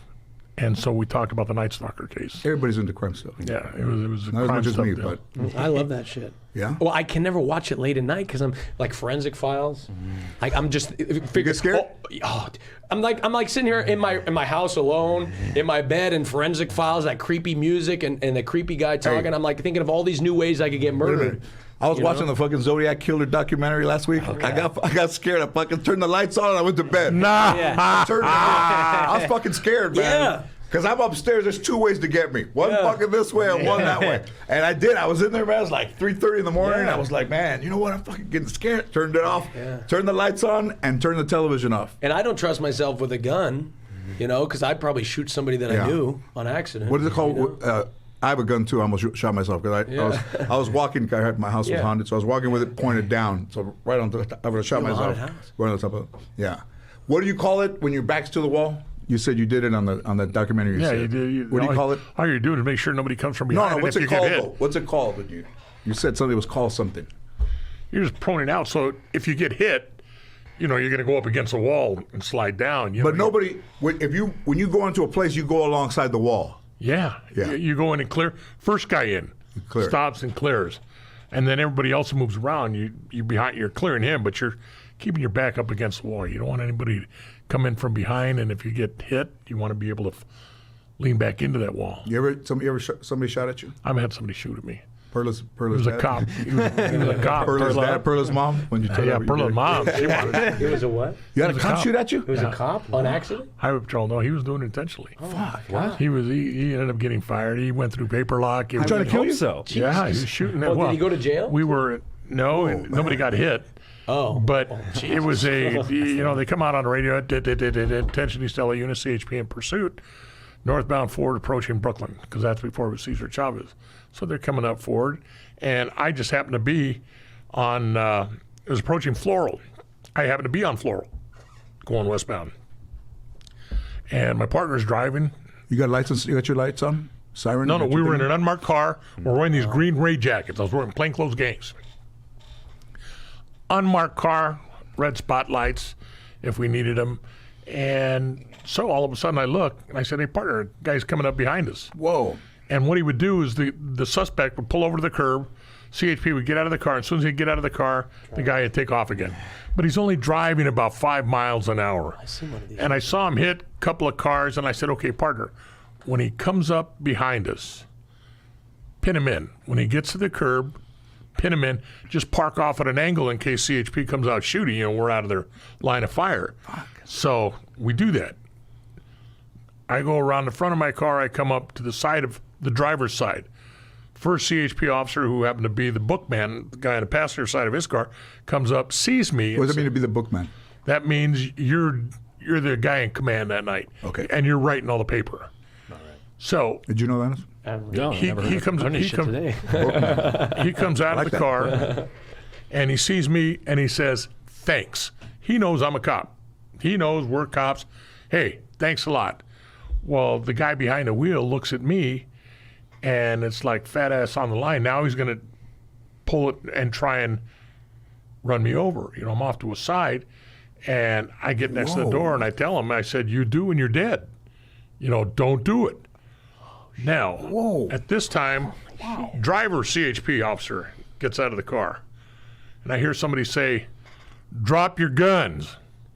And I said, oh, this also has a gun that I'm not aware of. Now I'm really locked. My partner comes in. Now my partner's next to me, but only he's on the trunk of our car, and he's down.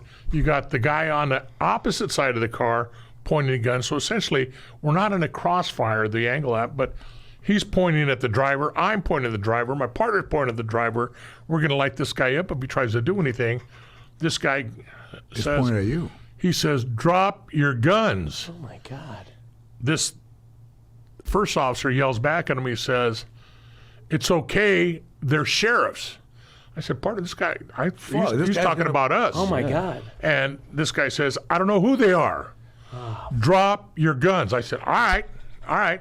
There it is. I threw my gun on the ground, put my hands up in the air.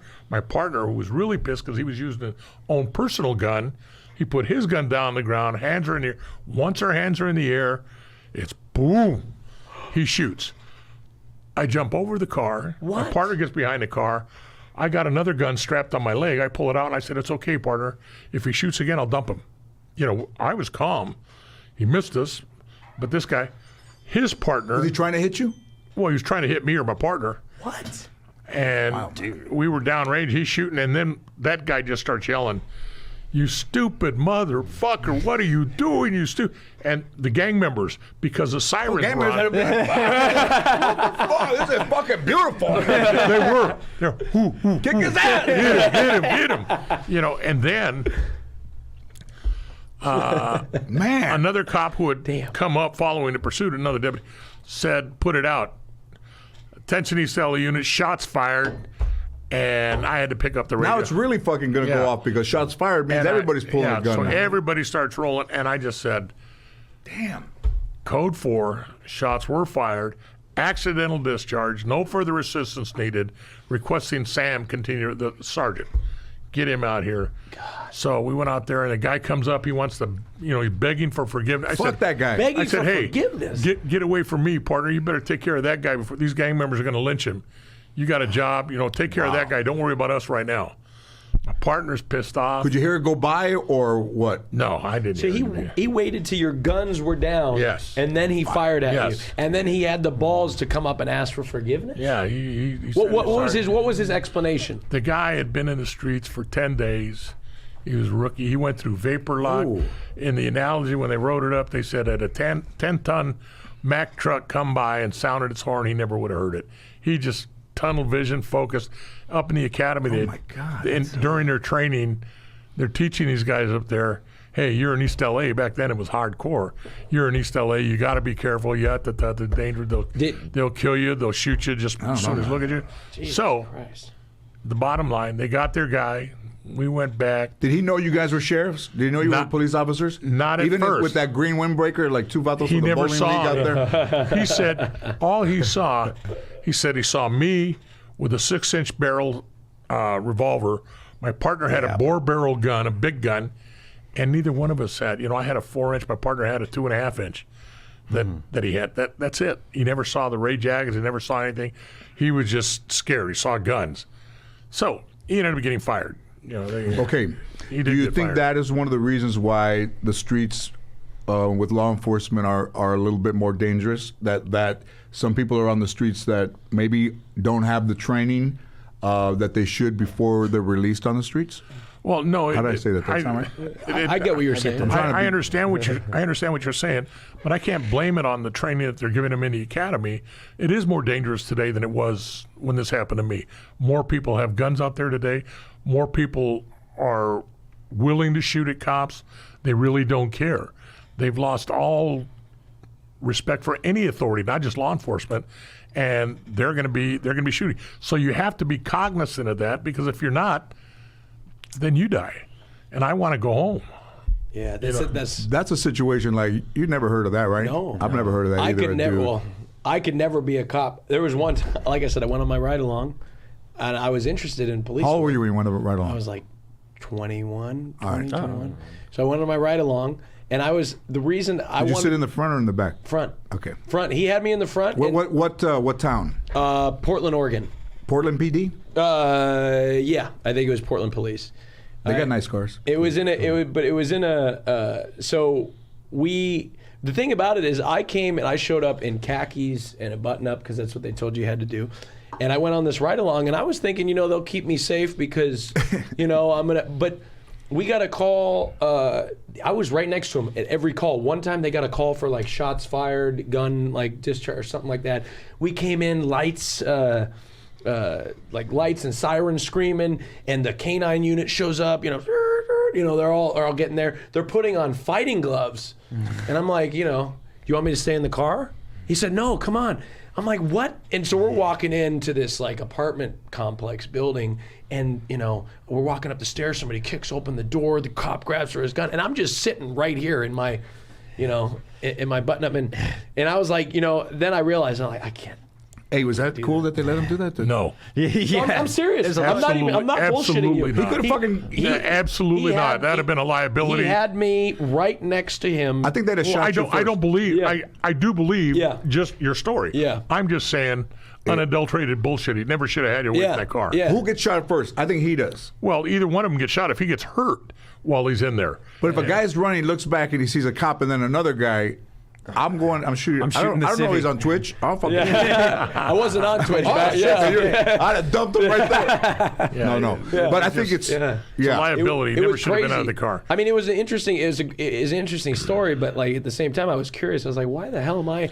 And we were. I told Geraldo Rivera, who was riding around with me and doing the Nightline special, and he wanted to show the guys from Garrity up in the hill that he wasn't afraid of them because they had threatened him, hey, don't come back here, Sarvado, you come back here, we'll take care of business.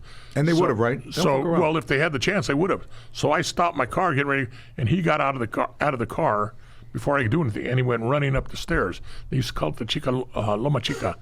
And he went running up the stairs, so now I got to go running up because he's my ride along. I'm responsible You have for him. video of that? No, because cameras weren't rolling. Wait a minute. You mean Geraldo Rivera did something that he didn't videotape? Come on, Yeah, man. well, after he did. And so we went up there, and I said, okay, let's go. We got back in the car, and I just turned around and I told him, I said, if you ever run away from my car again, Fuck, I'll take you right back into the station, get your ass out of my car. I don't care what. Who's liable for him? I am. Yeah. Okay, another thing we did while we were on the ride along is he said, I can pull over anybody I want. Oh man. What he told me, he said, you just got to find a reason for it. And he's like, yeah, you see that car behind us? They're driving through a, thing. And then I said, okay. And he never gave anybody tickets, but that's what we did. A lot of traffic. You can pull over Yeah, anybody. that's Yeah. not a bad statement. No. You I mean, pull out. You pull over. You can find He's showing somebody you an doing example. something Yeah. wrong, right? Everything goes on this magic word that kids throw out. They don't know what it means. Probable cause. Yes. So you stop a car for a vehicle code violation. You get up there. You smell. You see, and that's all the problem. They don't need to. He know. never gave a ticket. But we did most of the day we were stuck with somebody that put their car in a ditch. We missed a bank robbery. We missed all sorts of fun stuff. But But they do that, right? But they do bank robberies or what? Who shows up at a bank robbery? Cops. Everybody does. Yeah. I was most kinda bank weird. robberies. They end up being investigated. I won't say most. Some of them get investigated by the FBI because they're FDIC insured, so it's federal. They're investing their federal money, so FBI comes. Want me to tell you a story that this bank robber told me? This guy Robert passed away. God rest his soul. We did when I had my talk show. We did a thing at Alcatraz. So we went to Alcatraz in the middle of the night, trying to see if it was haunted or whatever. So Robert, forget his last name, gave us a tour. He did 5 years there. So back then, he said in the early '70s, like they would be like robbery squads where somebody was the driver, and somebody gave the note, and somebody was three of them, and somebody watched the door, right? So, girl, guy, him, he was the guy that went in there. So they go to a Crocker Bank in L.A., and they rob the bank. They get away with it. They go to a safe house. They count the money. They separate. People would put like criminal things together, like little mob things, So he stays here, and the other two people, man and the woman, go to New Orleans, and they're sitting in a bar drinking, talking, getting loud. They got money. They're talking about how they robbed a bank in L.A. and got away with it. So one of the dudes at the bar is a cop, but he's off duty. So he listens to him and buys him beer. Then he goes back, calls LAPD, and said, "Hey, did you guys have like a robbery that wasn't ever discovered like at a crate?" He goes, "Yeah." The dude flies out there. They take him. They roll over on Robert. Robert said he was on Ventura Boulevard at like back in the 70s, like maybe 60s, 50s, maybe that they did like. After church, you go have like a malt and ice cream and stuff, like a family. And he said he was sitting. His girlfriend had a son, and they were sitting across from him like this. And he said he looked outside, and he goes, "It just looked too still."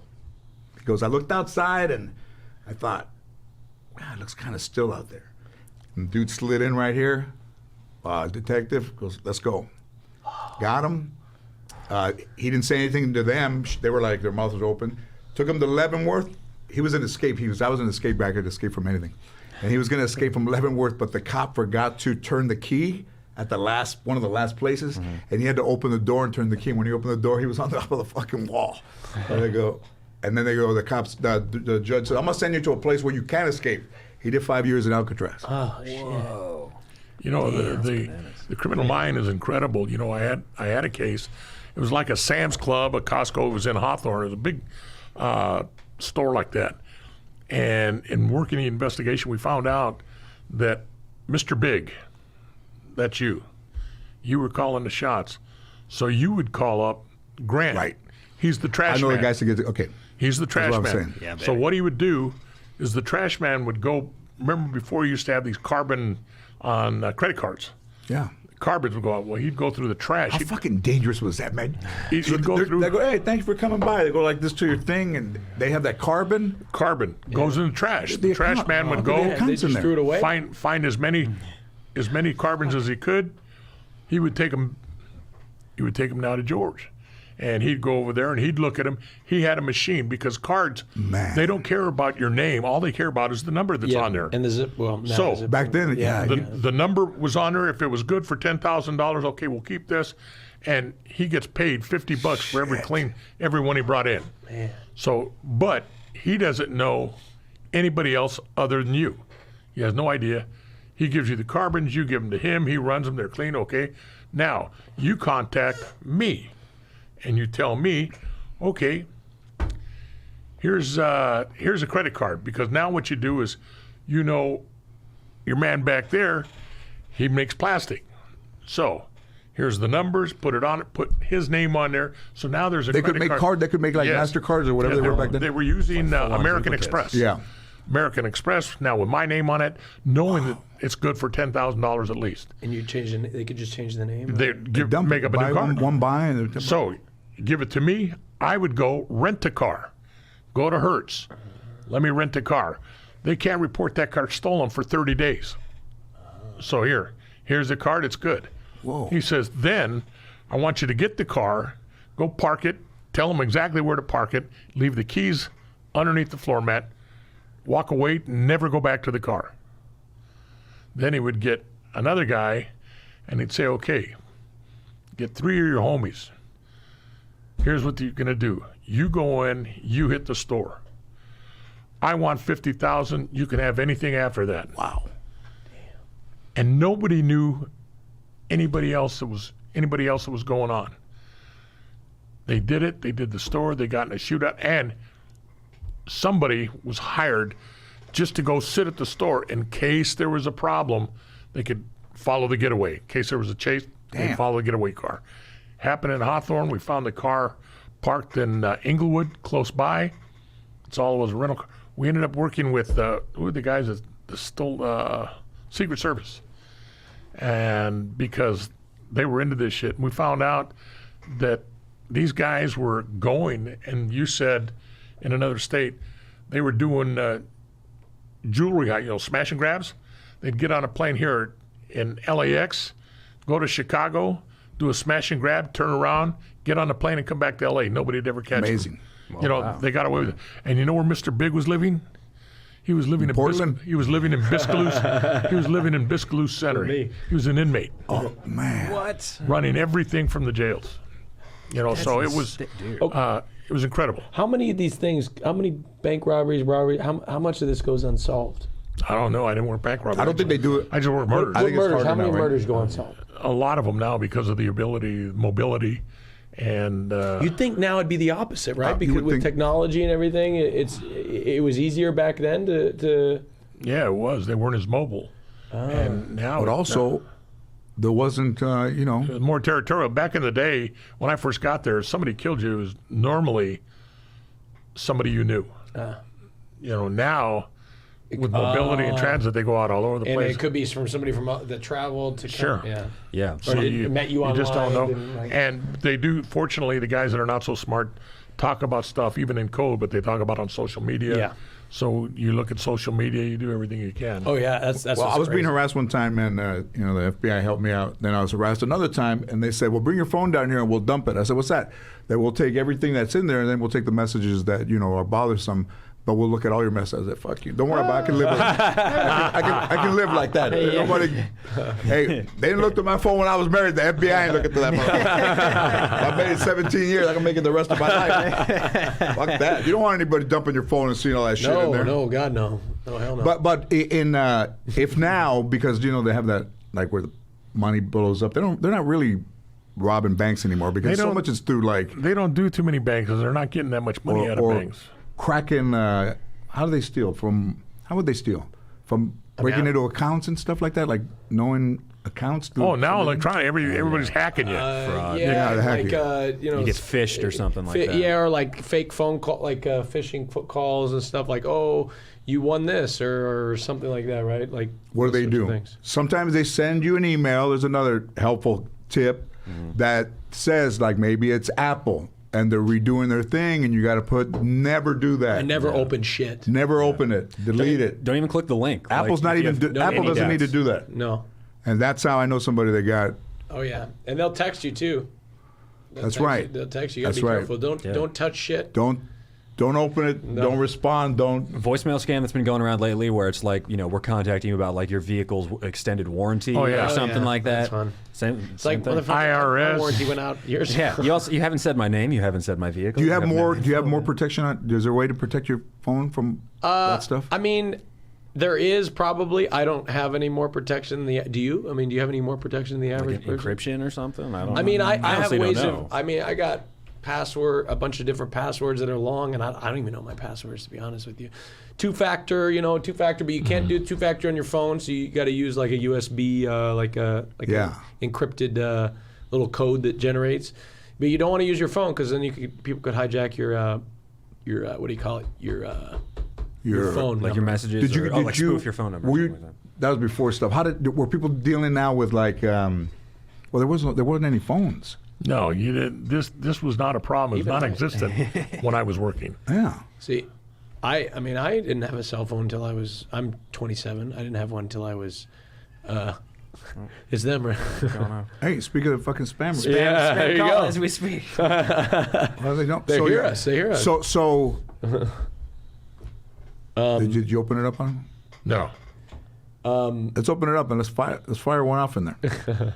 But right, so they'll get you by. Is there any way like they have cars that go by that they can read your? Can they read? I've your heard. phone? I've heard people. Like they can with credit cards theft. They've like gone by, like because cards are contactless now, and so they can like use that, hijack that same technology and walk by somebody and walk by their wallet and then pick up their card details. I don't know. I've heard about that. I mean, kind of stuff. it's one of those things where I've heard about, but there's so many of those that end up you hear about, but end up not being. And you don't know, true. but the biggest thing is the database leaks. So what these hackers will do is they'll hack major databases, and you don't even know sometimes. And you put your credit card details on like, I don't know, whatever website, and Sure. and then they get the whole database, and then I'm sure we've all had like situations where we get a call like, did you purchase this? Somebody tried to buy Right. $300 worth of Birkenstocks Right. one time on my credit card. I said, And sometimes they get away with it. yeah. Yeah. yeah. I was having sometimes. something where they were using my card and buying stuff. I wasn't liable for it, but you could see that Yeah. somebody was snatching my Yeah.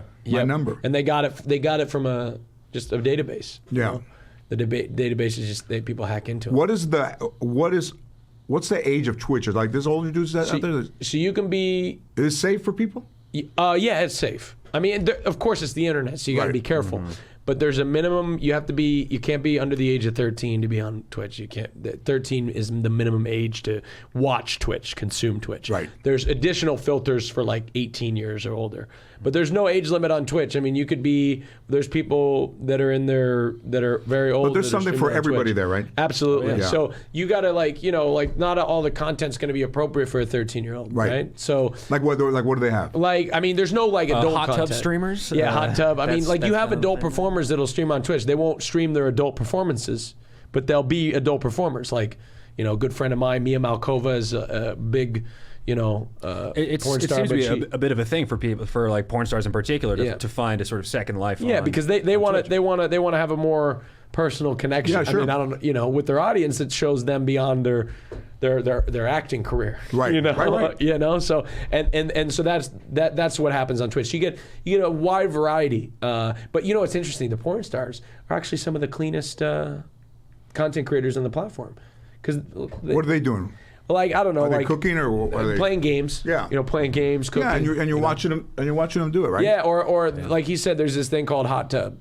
Girls sit in some guys sit in the hot tub. It's like a recent phenomenon, and I'm not super well versed, but I just know like it was a thing where people started doing like streams, essentially the equivalent of like a podcast sometimes, but like they're in hot tubs. It's hot girls wearing bikinis, stuff Yeah, like that. and they're Twitch sitting is in like, a hot tub and they're just how do we talking. moderate this? But they're circumventing the rules, right? Because they're in a hot tub, they're in a bikini, they're not being sexual. Are they flashing? Are they no flashing, no nudity, No, but right? like- As soon as you show your boobs, it's over, right? But like you can still kind of, you know, be suggestive. But can somebody lure you into a Twitch room that?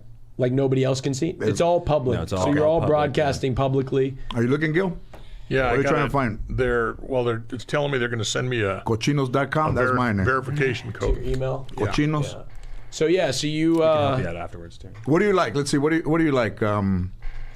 you could here. Let's Let's say VFW. Pinche viejos out here. Well, so much of it too, and you know, Austin's representative of this is it's personality driven. Like Right. the content is good, yes, but like Right. you know, in a world where there's just a million different everythings, like you tend to just find someone you like, and maybe they do music, maybe they do whatever. Let's see, like IRL, like you get a lot of people.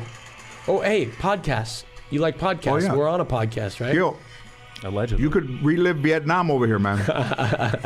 I'm not sure that anybody would want yeah, to do is that. that, what is that, an ad, or are you watching a? It was an ad. Hey, So there's a talk shows and podcast section, can right? you imagine So- if they were streaming in Vietnam? Like nobody would. Holy shit. That'd be crazy. Nuts. They do that now with the guys have body cameras and stuff, and you see that shit happen Yeah. to them, Yeah, that's crazy. right? I mean, I don't know about in like war You zones. can I feel like find there's you can some find anything national- on the internet. You ever is heard true. of what do they call that rule? No, that's for porn. Yeah, yeah. What is that? No, They have a what lot is of it? It's called rule. What is it? Rule 34. Rule is what it is. 34 is the rule that if you can think it, there's porn of it. Oh, that's true. Anything, anything you can think of. I'm talking anything you can think of. There's porn of it. Gil, you don't look at porn, do you? No. No, don't start, man, because it's the hardest thing to fucking stop doing. I didn't for a long time, and I remember I was playing golf with this guy, and this guy's like, "Hey, man, you ever check out like RedTube or whatever the fuck that is?" And I'm like, "What is that?" Yeah. And then I checked it out, and I think Everybody it's, watches It's a porn, dark right? day. I don't know, man. Everybody does, right? I spend most of my time on the church channel. Hey, put the microphone down so you can see you. Gil's wife What are listens to you this podcast? checking out? I'm just trying to get my Twitch account. All right. Oh yeah. Well, we can get you hooked up. Off We can- here, we can too. set No, it go up. ahead. Go ahead. No, go ahead. Go for it. But yeah. Go ahead. Let them do it. Yeah. They're like keeping them occupied. That's what I think. It's one of those things. Give your It's brother this crazy. to play with. Everybody watches porn. Yeah. Everybody. Everybody they? masturbates. They do? Everybody. Even women do. Don't let them tell you that they don't.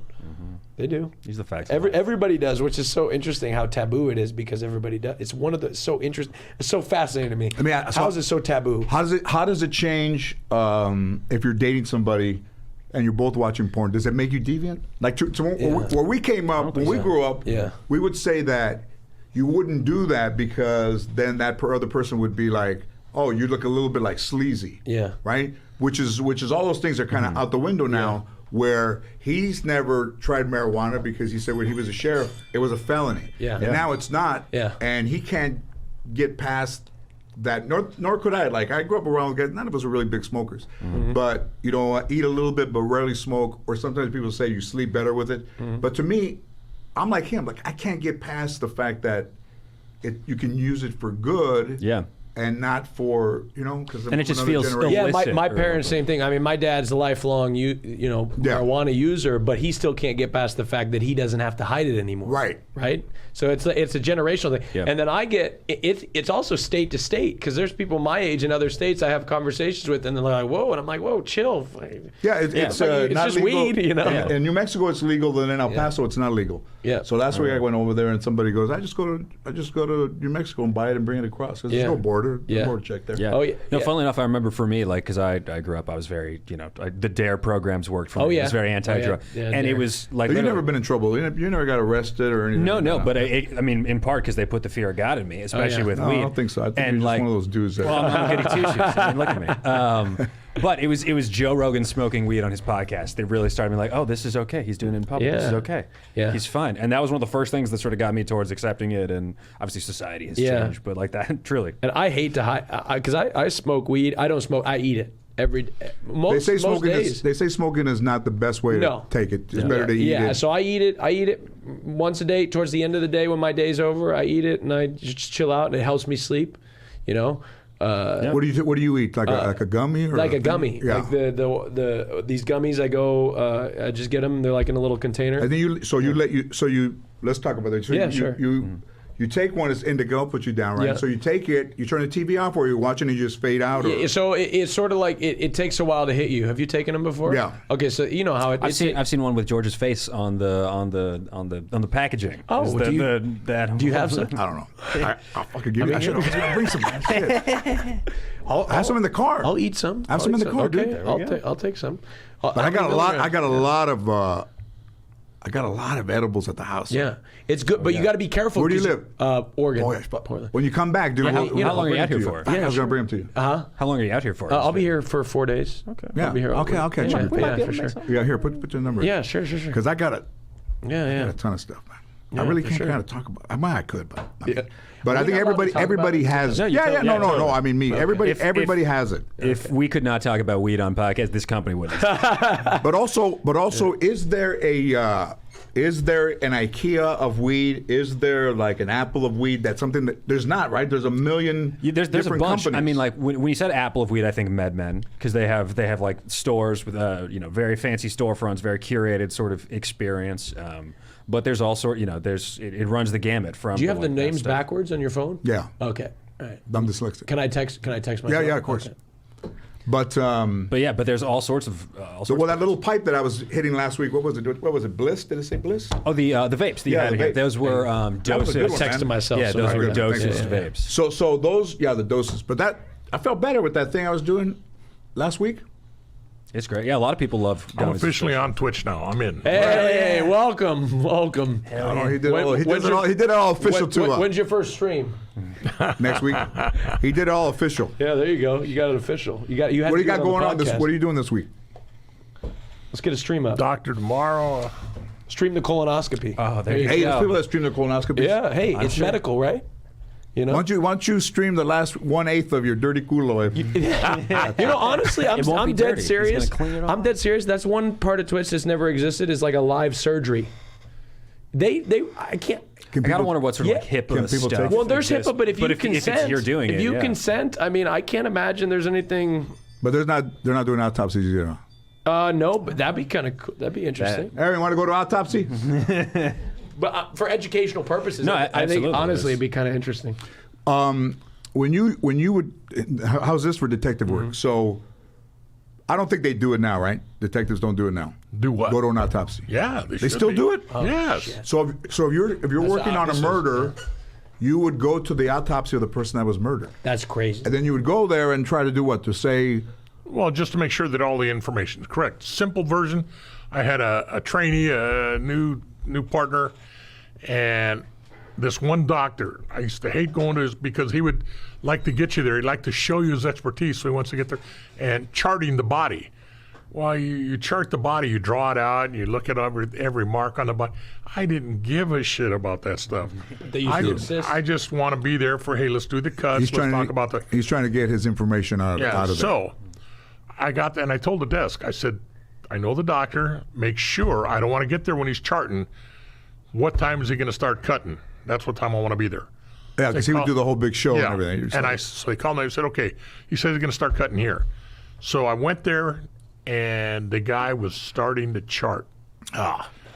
And so I said, forget it. So I'm over here watching somebody else's autopsy. My partner comes over and says, doctor said that's a graze wound on the head. And I said, he doesn't have no graze wound on the head. He says, well, yeah, he does. And I said, I'm telling you, he doesn't have a graze wound on the head.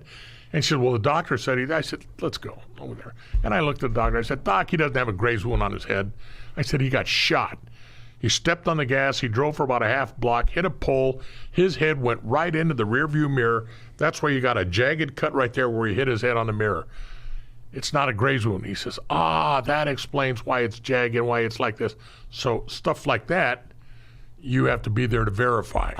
That makes sense. Okay, because I was wondering, I was like, why the hell do you got to be there? Yeah, and plus you want to learn from the autopsy what position the body was in, which shot was first, what was the trajectory. So you got to sit there. So there's a lot to learn. That's gnarly? It must be like No, not at all. No, very you're used to it.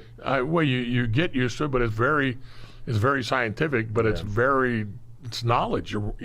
It's fascinating to me to see what your body looks like on the inside. Right. And what it does. Well, we already know what yours looks like on the inside. You got a little porthole that you didn't put some Windex on it. The world will find out. You got to disconnect from that. Like you can't. You got to remove yourself from the. Well, just like a surgeon. Well, they're not squeamish though. Yeah. No, it's just like a But still, gynecologist. yeah. A gynecologist, when he's examining a lady, he's not breathing heavy. No. It's all scientific. professional. Now, get him out of that. Go get a couple of pops. Now he goes out with his girlfriend. Yeah. He's going to be breathing heavy if a he's looking different at that thing. perspective, right. Exactly. I gotcha. So when I'm doing that, it's you not think- blood, guts, and gore. It's all very scientific. Okay, let's say like you worked at KFC, and all of a sudden you wouldn't eat any chicken because you work at KFC. So let's say you're a gynecologist and you're looking at choncho for 20 years. Do you go home and are you still excited to see a wing as you would if you were working at I KFC? can't wait to eat. Woo! No, that's because at some point. You ain't kicking me out of KFC. You're pretty well adjusted for being the job the life that you've had and Ice in your going to veins. war and going and being that guy. You really are. Respect. I could never. There's one thing I could never do. I could never go to war. I could never be a cop. Why? Oh, do I be the shittiest cop? Oh my God, I'd shoot. I'm When too you much- were young, what did you want to do? What did you want That's to a do? good reason. I want to be if a you know pilot, that. commercial airline pilot. I wish I could have been a pilot. That's one thing I used to want to be a commercial airline. I used to play this game, Flight Simulator, and I would get this software that was. Could you learn on that? Yeah. No, so the thing is, this is interesting, right? So I used to go find like the software that they would use, planes that were identical to the real thing, and they would be identical to like FAA sort of like approved sort of planes. Yeah. And I'd put them on my computer and I'd fly it and I'd have all these add-ons that would simulate the world around me to be realistic, winds, visibility, everything. And I do these flights, and they'd be real flights, and I'd copy what's happening in the real world. So I go online, I'd look up the flight plans, I'd have my charts, I'd have my checklist, and I'd be able to do the thing. And so, like, fast forward many years later, like to a couple years ago, a friend of mine had this full motion 737 simulator Like in his apartment Right. in Manhattan. Just damn, this guy was loaded. And it looked like It's real. like it, right? Yeah, it yeah. was real. It was like it had the Boeing, what they call it, like the Boeing package. So like Boeing like sells these packages to these simulators to make them realistic and simulate all the movements. And wouldn't you believe, I sat in that thing and I landed that thing. And you're flying Because you I see, knew, 737 was one of the planes I used to always love to fly on the simulator. And so I knew, of course, there's some things I forgot, but generally speaking, It's like riding a bike. You kind of have to, because when you're playing on your That's wild. computer, it's a little different, like for how it feels. But that guy had it where you're sitting in Oh yeah, you're in the cockpit. cockpit of a like, so 737. I always say, if there were two pilots and they died, and I was on a plane, they'd be like, "Ladies and gentlemen," that would be me. Can anybody here fly the plane? Yeah, I'd be. You ever been on a plane where they call a doctor? No. I have. I've given CPR on a plane, and with my partner Frank and I both, pulled him out. And the guy was having a heart attack right there. We took care of business. Did he make it? Well, he made it out of the plane. I mean, he was still alive when they took him away. Once they got him out of away from the plane and out of the airport. Would you I don't become know. a pilot? Because you. I still have a passion for it. But what's crazy about it is I'm afraid of I get scared during flights sometimes when it starts shaking a little bit, and I know what's going on, and I'm still. I don't have the. Well, you said it yourself. You're a control guy. You're not in control. I need to when be in you're- control of the. If I was in the cockpit, I wouldn't be nervous because I know what was going on, right? But see, when you don't have the instruments in front of you, you just feel, and that's it. And so I'm on planes. I'm always on my phone looking at the altitude, the speed, everything. Okay, we're good. Like that's, This checks out. This That checks was one of my dreams. They teach you how to on a flight simulator before you go to Vietnam when you're a crew chief. You're going to learn how to fly and then when you get to Vietnam, they give you stick time when up on flights. Comes Is that out what they of the call it, shop. stick time? Yeah, stick time. They call it stick time because if they get hit, somebody's got to fly this bad boy or you're all going to die. Yeah. So there's emergency release buttons so the chair can tilt back, you could jump in. And I love flying. And I love flying a helicopter. So in the Army, Did you fly a helicopter? yeah. Well, I didn't fly as a regular pilot. But I learned how to fly. And then when they sent you to, when I went to Germany, on the general's helicopter, if the general was in it, I was crew chief. If the bird went up without the general, they were short on pilots, so I'd sit in the Peter pilot. I'd be co-pilot for them. And I love flying. When I'm in Vietnam, they had a deal. I agreed. They would send me back from Vietnam. I hadn't finished my tour. They'd send me back early from Vietnam, go to flight school, and all I had to do was give them 4 years upon graduating flight school. And it was all worth it. I wanted to fly so goddamn bad, and I loved it. I loved helicopter. How come you didn't do it? Because the guys that I was with in gunships, they got in a big old brawl. They got drunk. They got in a great big old fight. The company commander wrote a memo in red ink to my company, to my platoon leader, said, your hooligans have done it again. They got drunk. They made fools of themselves. Everybody's restricted to their own hooches. And I'm sitting there saying, well, I wasn't there. I wasn't part of the fight. I saw the company commander. I said, excuse me, Major Fraker. I said, what does this do to me leaving and going back to flight school? And he just says, young man, he says, you're not getting out of here early unless it's in a pine box. Now get out of here. You know, so everything was pulled, didn't get to go. You know what? I think And I would have loved it. I think those dudes saved your life. Oh, they may very well I have. think that happened for a reason. It saved your life. And Especially with I would have helicopters. loved, because it was I can't do helicopters. they were dangerous and it was tough and it was hazardous, but I wanted to fly. And so when I came on the sheriff's department, I wanted to fly.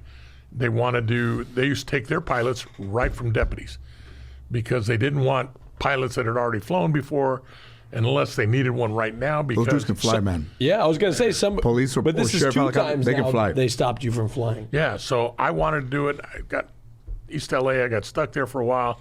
My partner who had gone through the academy, he used to fly for TWA, and he used to fly Marine jets. And so he put in, they took him over to Aero Bureau. One day, years later, I'm at Homicide, he's flying. He had to fly me up to San Jose on a case. Need to go do a quick interview over there. He flies me up there. We're on the fixed wing, and we're longtime friends. And then So we're on a runway, getting ready to take off. He says, hey, you want to take off? I said, yeah. He says, you got it. You got the controls. oh my God, come on. So there we go, and I've got it, and pull back. He says, we're ready. And pull back, take off, and this is bitching. I said, oh, fuck, this is bitching. Although you can't see over, I can't see over the nose. You can't see over the nose. No, when you're going up like you couldn't see over the nose. Just make sure no other planes are around me. So he got off, he took over again, and we're flying.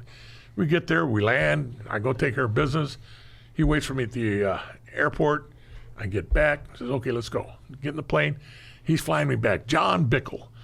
And John Bickle said there's something called Half Moon Rock or something over Yosemite. And it's famous. And he says, hey, Gil, you ever seen Half Moon Rock or Half Moon Bay, whatever they Half call it? Dome, maybe?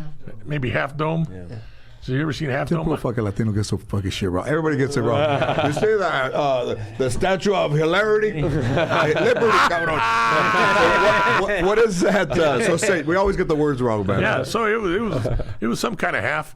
So he says, okay, so I'll take you by. We went up there, and he said, well, there it is. I said, what? It looks like a fucking cliff.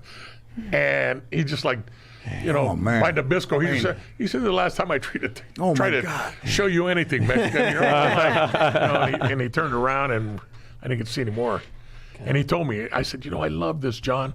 I said, there's only one place I'd leave Homicide Bureau, and that would be to go to Aero Bureau if I could fly. And he says, there's only one job I'd leave Aero Bureau for. That's to work Homicide. He says, unfortunately for us, I'm not a good investigator, and you're even worse as a pilot. Better keep your day jobs.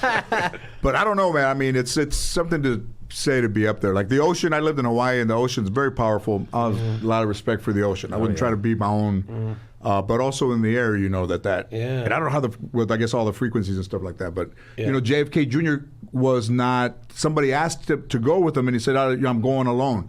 But he lost the horizon. He couldn't fly at night. Well, yeah. Well, it's crazy when even now, when you go over the Atlantic or the Pacific, there's no radar out there. they have to report their location. So pilots, when planes fly across the Atlantic, Pacific, whatever, the pilots will at every interval of their journey, they will report to a radio their location. They'll do like a report, and then that's how they'll track them across the ocean. But there's no radar at a certain point.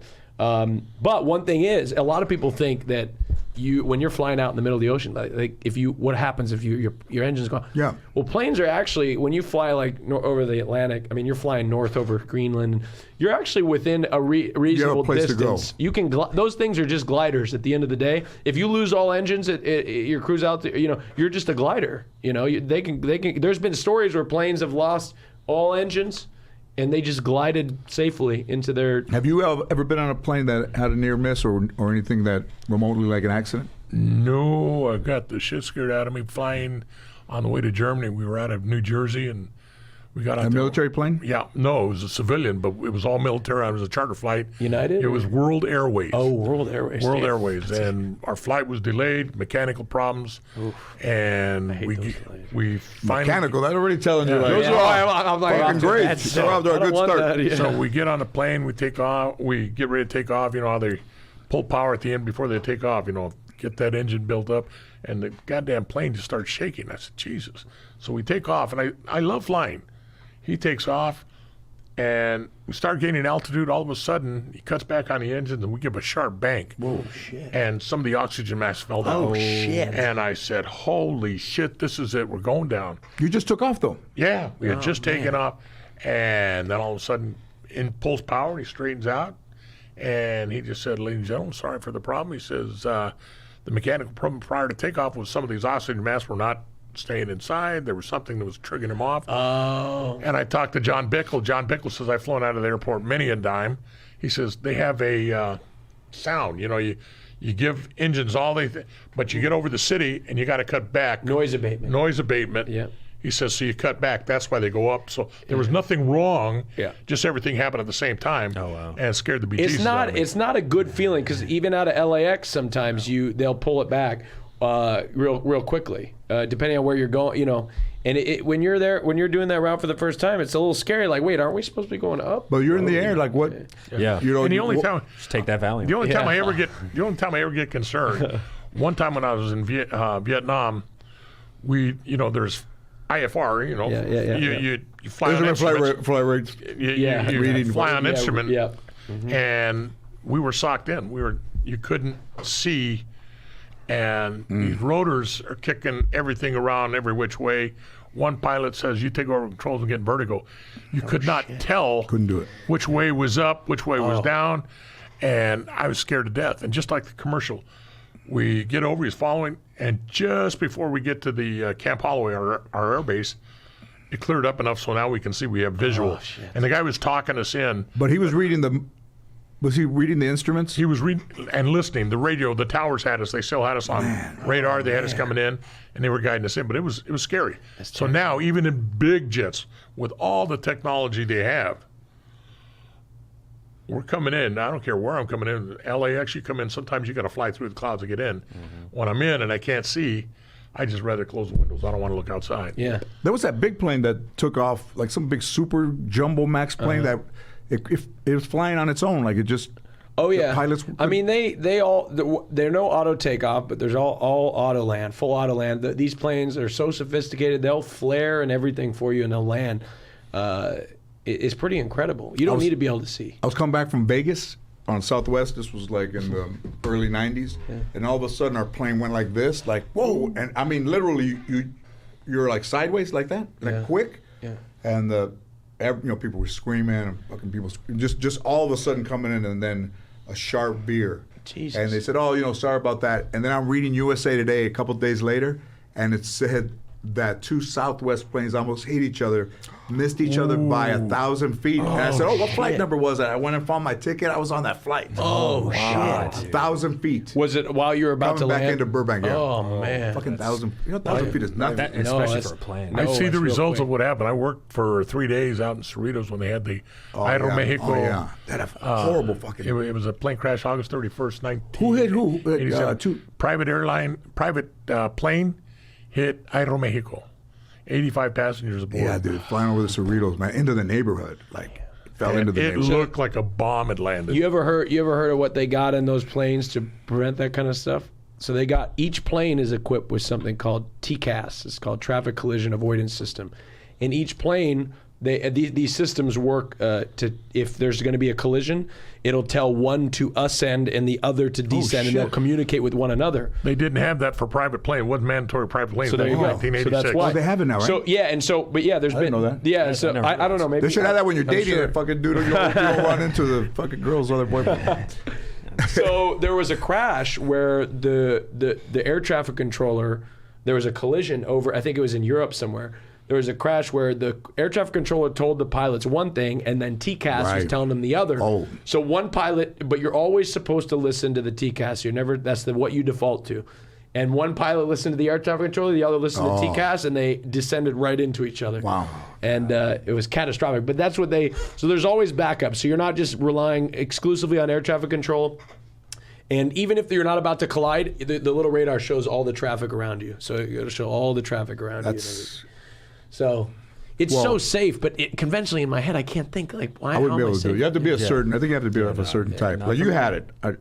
When I went, that you would like to fly. Like somebody, like you can't take somebody that doesn't want to fly, and then say, hey, you have an opportunity to be a pilot. It's like, well, I'm kind of not into flying. Yeah. I have a friend who's a pilot who's like, one time we were You have up, to love he's it. like, try it out for a second. I'm like, no thanks. I held it for a second. I'm like, don't like being in control of this. Nope. Yep. The It's scary. when I went and did the what about a year and a half ago, I went to spend some days with the military, the Navy on the USS Harry Truman. So we did a show in there, but I talked to some pilots, and those dudes were saying like, we're, because they do maneuvers like every day, like so they're training, and so I go, so does it get? He goes, oh no, we're hoping to get into battle because that's what we live for. Yeah. Like to go up there and fight it out. And come back like, shit, this dude's like, That's what you train and he looks for, like that's a what you pilot, want. tall, fucking beautiful. You're like, hey, Yeah. I'll give you a kiss before I leave. But they look like a pilot because they have to fucking sit in some little ass fucking thing in there. I went to where the what is it? Blue Angels. The Air Force. Oh, I thought you said blue. Yeah. Blue Angel. There's one brown angel. There's dudes that can drive their mom's cars. The Air Force super pilot. Are they the Blue Angels? I don't know. Yeah, right. they do the maneuvers. Flyovers at events. That's all the air shows. They do all the right? maneuvers. Yes. Yeah. Well, I was in Vegas, and a buddy of mine who used to be a part of that wing with the Air Force, now out of the Air Force, took me down for a tour, and I got up and looked inside one of those planes. There ain't no way in hell I'd fit in one of those planes. What would they do if they push you in would they take you to the wing? It'd be like a 10-pound chorizo and a 5-pound stand. When they take the controls out, pull the wire out of Somebody's controlling it with a little. Yeah, but those guys, they had it all, and everything's there. When you get in there, the ejection, the thing you pull back to fire. I'm not a male chauvinist, but I'm more fascinated with the women that are flying jets now. They get out there and they want to jump into combat just like everybody else. It's more power to them. And personally, I love to fly, but I'd really rather stick to helicopters. See, I'm afraid of me going more places. I'm the opposite. See, I can't. I'm afraid of helicopters. It's scary. The idea of being hovering with and not having, if that blade stops, I can't really. You can auto rotate down. You're not gliding. Yeah, You go down, right? Auto rotate. Yeah. Do you? So, wait, do you crank it? Like you auto rotate down. How does it? It continues to spin. You just have no power, so you're just trying to find a place, kind of like glide. And then in the end, you pull everything up, and it just kind of flops down. Oh, okay. Because I was wondering, well, what if it never just stops? It flares. No. Who developed that? Leonardo da Vinci? I think he came up with. Didn't he come up with? Like the helicopter. He had the first sort of idea for that with the aerial screw. I was just in Rome, actually. Italy. Those Romans, man, they were way ahead of time. Who's better? The Italians. Yeah, I was gonna say the Italians or the Romans. Yeah. But they do. All that stuff that they've done. Fucking crazy, man. Italians or the Romans? Well, Mexicans are the people in Mexico. But all that stuff The Greeks? is the Colosseum and all that stuff. Oh, have you been? Yeah, Yeah, that's fascinating. pretty amazing. The Vatican. Vatican. Oh man, I was. Right now, when you were there, was it like shoulder to shoulder? I went a long time ago. Okay. I went there, about 5 couples went. My wife really wanted to Beautiful. go. I didn't want to go. You're a I devil. said, everything I read up on it, they Organized religion. a lot of pocket a lot of pickpocketing over there, Yeah. and certain people. Is there anybody that has bunch more of- money than the Catholic Church besides the I don't know. PGA I Tour? don't Yeah. Maybe the So NCAA. I didn't want to go. I So said, much "Fuck it, money, give me dude. give me a pocket full of money. Let me walk in Compton. Why do I have to travel all over there to get robbed?" And so I went. And You loved it. The best thing about the whole trip was after we went to the Vatican. My wife got back in our tour car that we had in 2 vehicles, and she just cried her heart out. And all she said was, "Thank you so much for." It was such an impact. So that made the whole trip. It's I didn't really travel as a kid, but I think you wanna go and see some of those things that you end up seeing in a book all the time. I've the seen it. I'll Colosseum, watch the the travel. Vatican. I'll look at the Travel Channel. My grandmother used to watch midnight mass from the Vatican, and who wouldn't? What kid wouldn't want to? Well, I don't want to go to church, but I would like to see it. I'm not even an art. Like I don't really have a deep appreciation for art. But when I went into that, I was blown away. Did you Just go to- completely blown. Did you go to the Louvre and what's it called? The Louvre? The Louvre. No, I Paris? haven't been there yet. I didn't want to go to the I haven't Louvre. been to How France. come? My wife wanted to go to the Louvre. She said, "Well, you want to go to the Louvre?" There were some seen of the the couples, David? Some of the couples were going. That's in Florence, right? Yeah, you seen the Yeah, I David? saw David. Beautiful. Yeah. Beautiful. And I just told my wife, I said, Detailed. all of a sudden, we've lived all our lives here, and we got a museum right here in downtown L.A. God. I said, and you've never wanted to go to the museum. All of a sudden, now it's over there. You want to go to the museum? If you want to go. I said, we'll go, but I don't have, you can go with the rest of them. I don't have any. You want to go to Down the that road. museum? Detective Gill, something doesn't add up here. You want to go over here and see when the Raiders won when they played in LA, or do you want to go see the David in Florence? So, her and I and another guy, we stood back. The other couples went, and they said that was the worst thing they'd ever done. It was just like this, it was. Yeah, if it's going to be like that, forget it. So man. I went. It was not like. Go ahead. You went like only that, bumper to one. bumper, like people on your. It was just like a couple. I was there a couple weeks ago. Oh, Yeah, really? It was like nobody was there. Oh, that's because shit. of the pandemic. yeah, because of the pandemic. it's still open though. Yeah, it's open. It's crazy because people. The tour guide was like, "Hey, let me take a picture of you in front of the statue. Never has this been. You've been able to do this because it's so." Out of the crowded." group of about 8 people that went, only one lady got to get close enough to see the Mona Lisa. And they all said, so the Mona Lisa is just a Like little, that. just a That's what little. everyone I says. saw it. Where Did you see it? is that? It's in France. That's the Louvre. It's in the yeah, no, I wasn't there. I was never. It is. It's like this big, Is it Yeah. really? The size of that and it's burrito behind box. some. Like I guess air conditioned, all that stuff. So when you look at it, it's not very big, but when you look at it up close, you can see all the beautiful little cracks in the paint. Yeah. Right? Yeah, you can see the. I didn't go. But See, why do I want to see a piece of shit like that? when they got the fucking Hey, it's got girls on the Dodgers on the side of why, Dodger why do I Stadium. want to see? It's got cracks in it. Yeah, that's correct. But that stuff is like you like that stuff, right? You like traveling? I love traveling. I love going to Europe. I try to go once or twice a year. You know what I like to do is I like to fly. Part of the journey for me is the experience when you go fly. Like the beds. Oh yeah. Love that. That's part of the trip. So I love to do that. Who has the best? The best? I mean, I haven't flown on the best, but What is it like Qantas or? like the Middle Eastern airlines, the Asian airlines. I went to They all- Israel.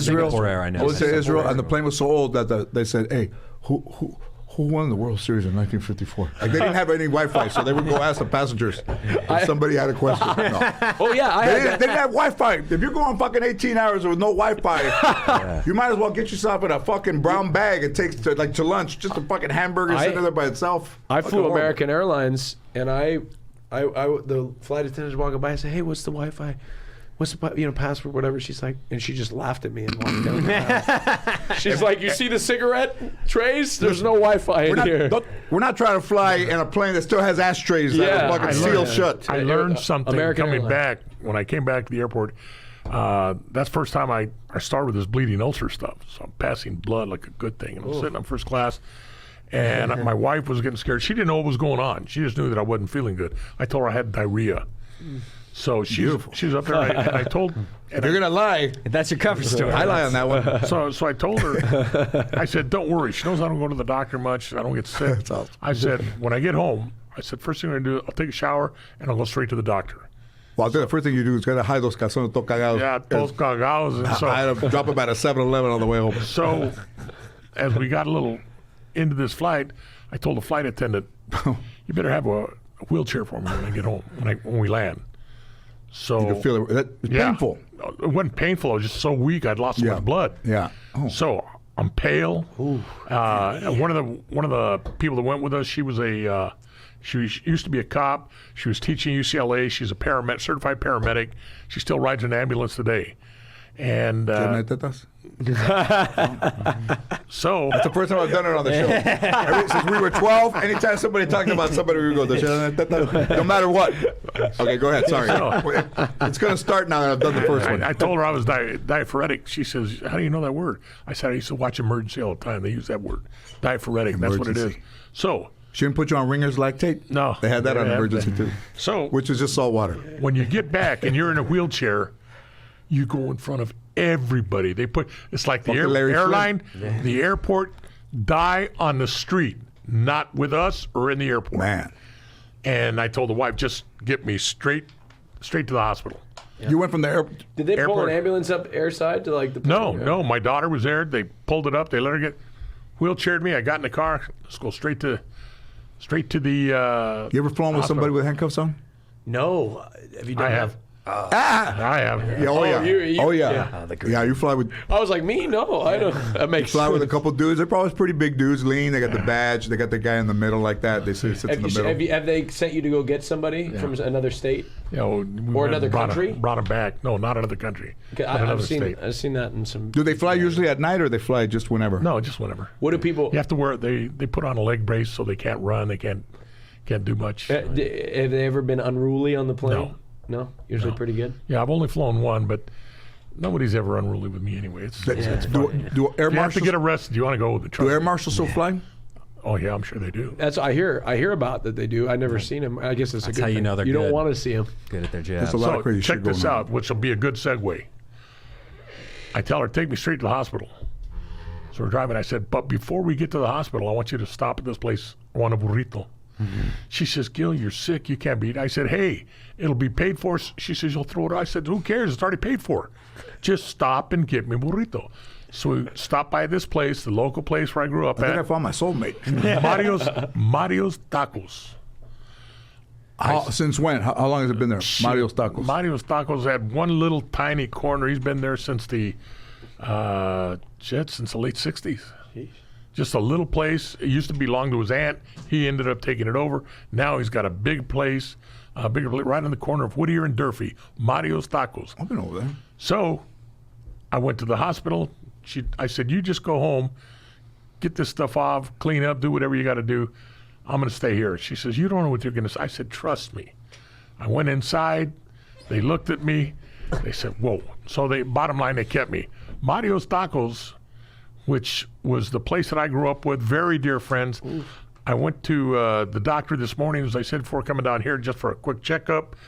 I hadn't had anything to eat, so I stopped at Mario's Tacos. And when I told them I was coming down to do a podcast with the George Lopez show, they sent food right goodness. there. All right. Right here? Mario's Tacos, yeah, just so you can. One of us. Just so you can. Open it up. There's 2 bean and cheese, and I think there's 2 green chilies. So. Man, so we're gonna sample them right now? Yeah. Oh yeah, go for it. Not me, I'm full. We can. That's green You chili. gotta eat a green chili one, man. Is this the one I should eat? Yeah. No, I don't care which one What, you do you eat meat? Oh, You eat yeah, green chili? Yeah, yeah. that one's good. Oh yeah, I'll mess with that. And it's not hot. It's not Did you hot. take your Prevacid today? I actually did. You did? I've been dealing with some heartburn. I'm 27. What the fuck's going on? What is that? Heart? I had some last night, man. It was awful. I don't know what the hell's going on. I'm like 27. I'm getting Why all are you these though? issues. Stress? Yeah, maybe. I eat like remember? I eat like shit. How come you don't look like you eat like shit? Well, because good metabolism. You know? Can I go to the bathroom real quick? Yeah. I didn't have a metabolism. Yes, you may. The doctor told me, hey man, you're the only person in the world that doesn't have a metabolism. Okay. 2 bean and cheese and another green one All right, left. told me the green one.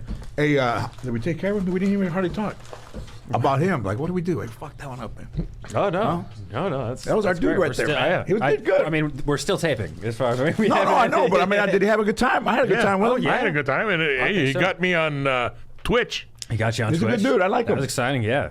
No, he's a cool guy. It's Yeah. a great show, and I don't think we got into numbers at all. But like, I mean, followed by like millions of people. Like he's a very big. We're doing the presence talent on show, eh? Twitch. All right. I love it. Do you think he wants to do it? Let's put some. You know, I do. Let's see it. I like this guy. He's a fucking good dude. I was watching last week's show this morning. It dropped. And Who was that? It was. Oh, just me and you. Yeah. And I talked to you about, I had received a message from Angelo and told him that he invited me down, come down to his What place. I call my mom? And, no, you didn't call him a name. And he said, come on down. And I said, I'll get George. He said, bring George down with you. I said, yeah, I'll see if George will go. George ain't going over there. And I told you that last week. George ain't going over. And then I would talk to myself and in then third person. Fucking George. on the air you said, okay, let's go. And I didn't realize it till today that we didn't go? Said that. And I was just looking at, Hey, I said that. I thought you were great, man. Your dude was still in there. I didn't Yeah. know. But I said, did we We're take still- care of him, yeah, man? yeah. Did we service him? Yeah. Oh, yeah, This is absolutely. fucking great, man. Yeah, thank you. This has been Twitch great. is the hey, I've enjoyed the hell out of this. Listen, It's amazing. as I've gotten older, I've met pretty much everybody, like around people that want to meet. But when you meet some, like doing this is a little bit different. I wasn't as excited in the beginning, but you realize that it's something that you can do. First of all, you don't know, but like when people come on, like you can tell. I don't think we've ever had somebody that wasn't cool. I don't know. No, I'd agree. No, it's just it's been great. It's fun. It's a good time. I was Interesting super people. excited to do this. Oh, dude, man, thank you, man. I mean, that's some good shit. I've watched your comedy for many years. I've watched your specials, and I Yeah. wake up in the middle. I used to, go to, Nick at Night. Yep. Oh yeah. All those kids that are You jumping on the terrorized. All those kids that are terrorized by that fucking song in the middle of the night. He's one of those generations. Oh no, absolutely. Because if you're in your, let's say you're 30, my show would have started if somebody was 10 years old. They were watching it. Yeah, no, like my demographic, I tell people about the show, they're like, oh, dude, I grew up on Naked Night. Yeah. Well, I used to, because I used to, I get scared. I'd sleep with my Yeah. my mom. My dad's out of Yeah. town. I wake up on the TV. And Oh man, that shit was that awesome. would be. Man. Yeah. This is That was damn good. That's is good. it good? You like it? Damn good. There I'm you serious. go. I'm not bullshitting you Officially either. approved. Mario's Tacos. Mario's Tacos, Pico Rivera. What is Whittier Mario? and How old is Durfee. Mario? That brother's got to be about 100 years old. Mario passed away about Oh, 5 years ago. gotcha. Yeah. God. But did he make these before he left, or? these were Yes, already- yeah. This Everything was is- his. I'm not just blowing smoke. Do you eat a lot of Mexican food? You won't find any good in I love Portland, though. Mexican food, but What- you what- can't really find No. very good Mexican. There's some good street food in Portland. What do people eat? But obviously, I started the podcast talking about Chipotle. So I was gonna say, this is the guy who obviously swore I off don't really the- know. What did you Everyday guys? What did Chipotle. you grow up eating? Like, is there cuisine up there in Portland that like moose? that eat? I don't know. I mean, go up from there, there originally? teach, and eat inside the hotel. Portland's got good food though. Like Portland's known Like for food. stew or Pacific Rim fish? I mean, we got. I don't know if Portland's like really known for anything. That's a nice way to insult Chinitos, Pacific Rim. I think. I don't know if Portland's known for any like. I think so, right? I think that's what. A They go, rim he's from the Pacific Rim. You're like, oh, what are those? would upset a lot of people. You know, what do you think, Aaron? Is that an insult? Switzerland. But yeah, like that. What's the chain over? But it's more like They got this steakhouse called the Ringside Steakhouse. It's been there for years. That's It's like Steven's It's the Steakhouse. top 10 steakhouse in the country. okay. Hey, challenge.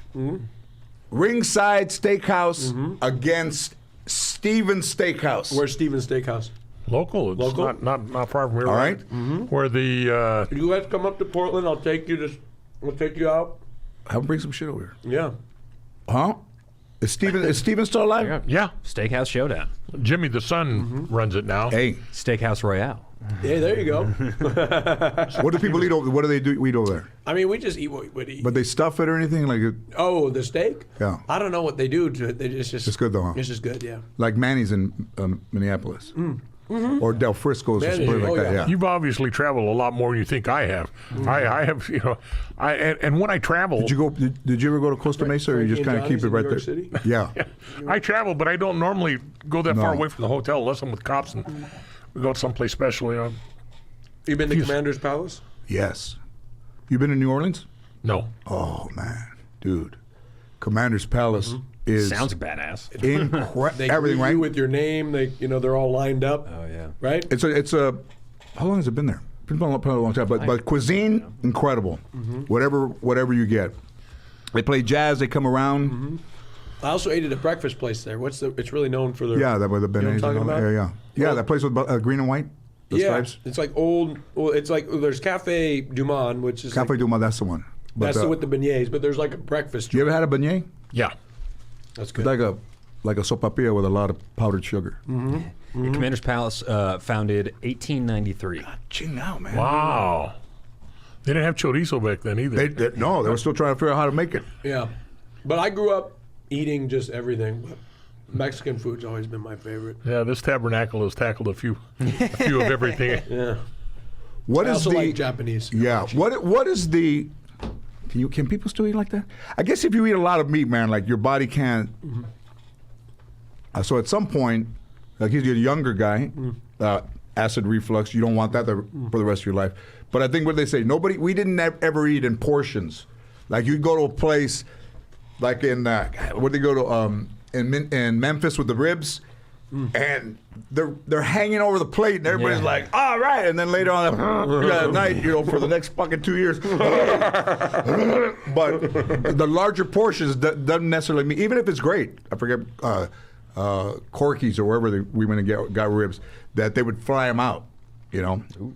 Like when I was in Hawaii, we would take carrillos in San Fernando, where I grew up, and we would have them fly tamales to Hawaii. Carrillos. That's Yeah, badass. that's good. The local market. In-N-Out doesn't travel. Tamales travel well. In-N-Out, when somebody goes, "Hey, I'm gonna bring my friend some In-N-Out from Portland." By the time it gets there, like, "Oh man." We have an In-N-Out in Oregon now. Oh, you do? About an hour from Portland. Yeah. Oh, nice. South. They finally put one. There's not a lot of We those. didn't have Chick-fil-A we have Chick-fil-A now.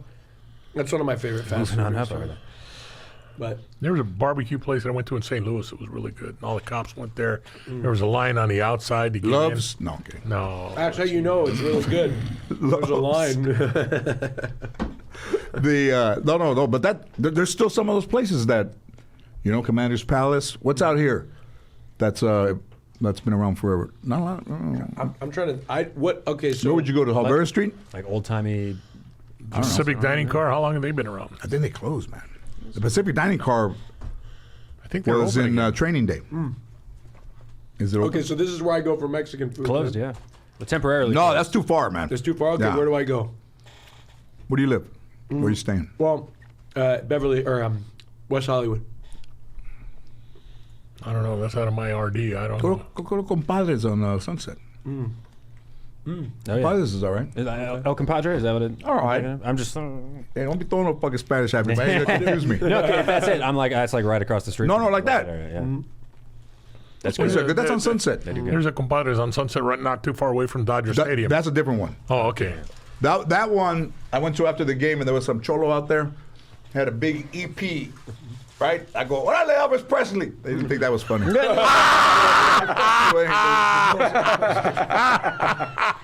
You know when you heard a cholo when they say, "Hey, fuck you," that means they heard. They do that. If they say if they laugh, then they're laughing. But if they go, "Hey, órale, Elvis," that big ass EP. I said, "Órale, Elvis Presley." Hey, fuck you. And then he saw it was me, and then. He still didn't laugh, but he said he was going to keep an eye on my car. They said Echo Park. Yeah. That's what I get for trying to, like, the dude was, those dudes don't, they don't, Yeah. they're not really the best people to joke No, with. they're not But friendly. me- that was bold. Yeah, That was bold. You get away with But it. that was me. I got away with it. But Yeah, first yeah. I told him to go fuck myself, and then he said he would watch my car. So that's, That's nice. mending fences in the community. Also, the Boa Steakhouse. That's probably right near where you are. Yes, It's in delicious. that's near where Are you a I am. member of Yeah, Soho? exactly. No. I've been there though. I've been there. I was You there been to Soho a couple Club? times. Nice, man. You get up there. Don't remember. never Maybe I have been, to yeah. take a field trip over there. Oh, yeah. Bring It's Perla. nice, man. It's on Sunset up at the top. Yep. It's really nice. They'll valet your car. You go up to the top there. The Beautiful view. Pestosas in there sometimes. All right, let's wrap it up, Grant. Yeah, this was great. Austin Show, thank you for Thank you, coming man, on. If you got dude. anything Thank to- you for having me. The best, It's, the best. It's been awesome, man. And he ate chile verde, man, with red sauce. That's Amazing. right. Yeah, There's- it is. this is damn good. I'm not just blowing smoke. This is Oh, really good. But don't have heart. What do you don't? acid reflux. Don't worry. I took my Prilosec. Yeah, There we I go. got some stuff in Mexico that Anthony Kiedis, well, the guy that was Oh, with me yeah. said, Anthony Kiedis takes this stuff, and it works. Popped your shirt right off. Thanks, You can get I fucking- thank you can get Mario. liquid cocaine at Walmart in Mexico. Yeah. I thank Mario and No, his you sister can't. Norma for the food from Mario. Mario and Norma, Mario and Norma, thank you very tell much. them. I'm going to tell him. I'm going to tell him. Tell Tell him it him. was Thank so- him right now. Say thank you. Norma, Mario Jimenez, and the familia. I can't thank you enough. Everybody loved it. The guy from Portland, Oregon wanted to take a trip all the way down there That's just to have some What's the more. lady? right. What's the I'm lady? gonna fly What's her back name? just Norma. Norma. Then I went at that like cabrón. Anyways, all right, let's go. Awesome. All right. Thank you guys. Thank you so much. Thank you. So much for Yeah, coming thank on. you for Oh, having and me. tell Yeah, the appreciate people it. where to find you as well. Twitch.tv/Austin Show. Hey, Litro Vino. There we go. Hey. I'm doing my podcast. You're on the pod. Say hello. Hey, did you see that Night Stalker thing on Netflix? What's that? You see the Night Stalker documentary on Netflix? No, I haven't seen Netflix, no. The guy, one of the detectives, Latino guys in here, Gil. Say what's up, Gil. What's up? What's up, My Lee? man Lee. Eh? What's happening, my man? Was he on there? Yeah. I'll send. Danny. I'll send. Danny. How about Mean Danny? Is he on there? No. Hey, I'll send you guys some links you could look at. Okay. You guys know Lee How Trevino, are right? you? I'm good, Are man. you on the podcast now? Yeah, Yeah, we're live, I'll call you baby. back I'll call you in the car. You all right? Bye. All right, bye. All right. All right. So when I, Twitch.tv/Austin Show. Yeah, Austin Show. Yeah. when I was growing up, Fantastic. that was my idol. Lee Trevino, the golfer. Now he's calling you. That's amazing. Damn. Beautiful Funny how stuff. it goes How the full fuck you circle. got my number? Inspiring note to end on. How about that? That's Pretty good. impressive. That's impressive. Good dude too. Yeah, that's awesome. He's like me, loners, like us. Like you spend a lot of time alone. Not like you, like a girlfriend or a healthy relationship. Oh, not You live even alone by close. yourself? Oh yeah. With I two say you cats. live alone by yourself, so that's different. Yeah. Living alone and then living alone by yourself is different, Yeah, is very yeah. different. You're right. right? Yes. If I said, if you would say, I live alone, but you had two roommates, so now I think I created a new phrase. I live alone by myself, That's great. That's a good point. because now you know that it's different than when living with a couple dudes. And I can't do roommates. If it doesn't fit, the Mexican will make it fit. Well, that's true. And what would you suggest for him? A condo or In LA. In LA, condo or house? Condo. Condo. Okay. I think one of those buildings that they redo. I think it's better. I like new. It's safer. Yep. Up higher. Up higher, almost like the Ritz Carlton up there. Yep. Yeah, downtown LA. Just take over the penthouse. Done a Like lot. there's some places over there. You know, I had a building, a place in Figueroa and 7th, and the guy had this big building, and he was letting a couple Lakers stay in there. Oops, I shouldn't say that. Some of the maybe the people they were involved with didn't know. But then, so then he gave us. Oh man, from walking down the hallway, and you'd be like, I think that's. Yeah, it was a. Well, I'm saying I've already said too much, but it was supposed to be a 2-year lease free, and he was using the guys to give him leases. Then he would say, "Hey, guess who's in here." It was a great place. That made me think like I was in New York. It was corner of 7th and Figueroa, right there. Everything's all built up now. Yeah. But that guy, in a year, that guy came and said, "Hey, man,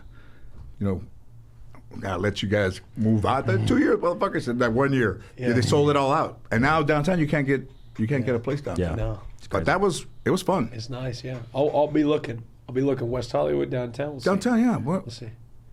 they're doing all that stuff like down in West Hollywood. Like all that stuff is Yeah, changing. they're like destroying my block to just create I an know, entirely man. new. It's like They're- shops and then residential How about on that? top of it. Look right there on Fairfax and Santa Monica, where that they have now. They have like right across from the where you Target. can live. I'm staying right beautiful. next to the Beverly Center right now, so I'm on La Cienega. Oh, cool. You just drive real close. That's really close to West Hollywood. Yeah. I think technically it's That's right there next to Cedar Sinai. Jason's. Yeah, it's right next. Exactly, Yeah, I see the exactly. hospital. Just in case. That's where I'll be tomorrow. Yeah. Hey, there you go. I'll be What right by time? there. I'll be over there tomorrow. 11 o'clock. My appointment's at 12. You going to the hospital? Or you going to that little clinic? No, I'm going to the doctor's office. He works out of Cedar, but he's got his own place in Beverly Hills. We started with the enemas, we end with the enemas. That's right. Hey, so you have millions of followers, right? How does that happen? Like, how does it happen? How does it build like for somebody like? It goes Not in, us, it but goes just- in waves, right? Yeah. So like it's hard to really describe how it happens, but a lot of times But you have a big moment, right? Like you have a big show, and then usually a lot of followers come from that. And then What was the big show that you had that? I mean, I've had my biggest show had like 187,000 live concurrent viewers, which is, it's like a stadium, Yeah. 187,000 people. That was one of the bigger ones that I've had. I've had several over 100,000. And they build. So like, those big shows happen, then another guest is like, "Hey, I want to be on that show." And then it kind of builds, and you just kind of it just kind of goes organically. I don't know how to really describe. But you're it. producing your stuff and you're. Yeah, I've got a team, of course. Yeah. I'm not doing it completely alone. But this is what like all those guys were doing that were creating games. Mark Todson and Goodman and those guys. Like, but now through this, it's that. That's what my dad says. My dad's like, "Hey, you're just like, he's It's like, total, go look let's up make a Des- deal, and it's all let's that go look stuff. Look, he's like, go look at all the people that were doing it back then, pioneering and Mark Goodson, Todman and Goodson or something like that. And then it was Merv Griffin and who else? What I put out there? Right? Card Sharks. What's my line? Big money, no whammies. What's that? Press your luck. Press your luck. The classic. Hollywood Squares. No. But all those, The Price is Right. Okay, I got one question for you. Yep. This is off topic. Yep. Who's your favorite comedian? Of all time? All time. Richard Pryor. Living? Living. I'd like to hear that one too. Louis C.K. Love it. Powerful answer. Any, and you Send may all not my have an numbers answer. to my- What was that? Send all the complaints to GeorgeLovesLouis.com. No, it's brilliant dude, man. Like, you know, Yeah. for whatever. Hey, listen, everybody's for whatever is whatever. Nobody's 100% solvent. Everybody's a little bit twisted, and that's what makes humor. Yeah. Well, no, I wouldn't let him jack off in the back of my Range Rover, but Are there any sort of like younger comics you've seen who've been like, oh, that's really cool, like sort of next generation of people? I don't stuff know, man. that? Like those dudes, like I don't know. I don't really kind of pay attention, but I wish I did because there's some really funny ones. But there's some. A lot of them are, you know, just doing their own thing like that. Yeah, They don't really that's need an all. audience. You know? Yeah, they and just they're do incredibly. They're just on Twitch. They're on Twitch. you know, or TikTok, they're YouTube. doing their own Or thing. TikTok, yeah.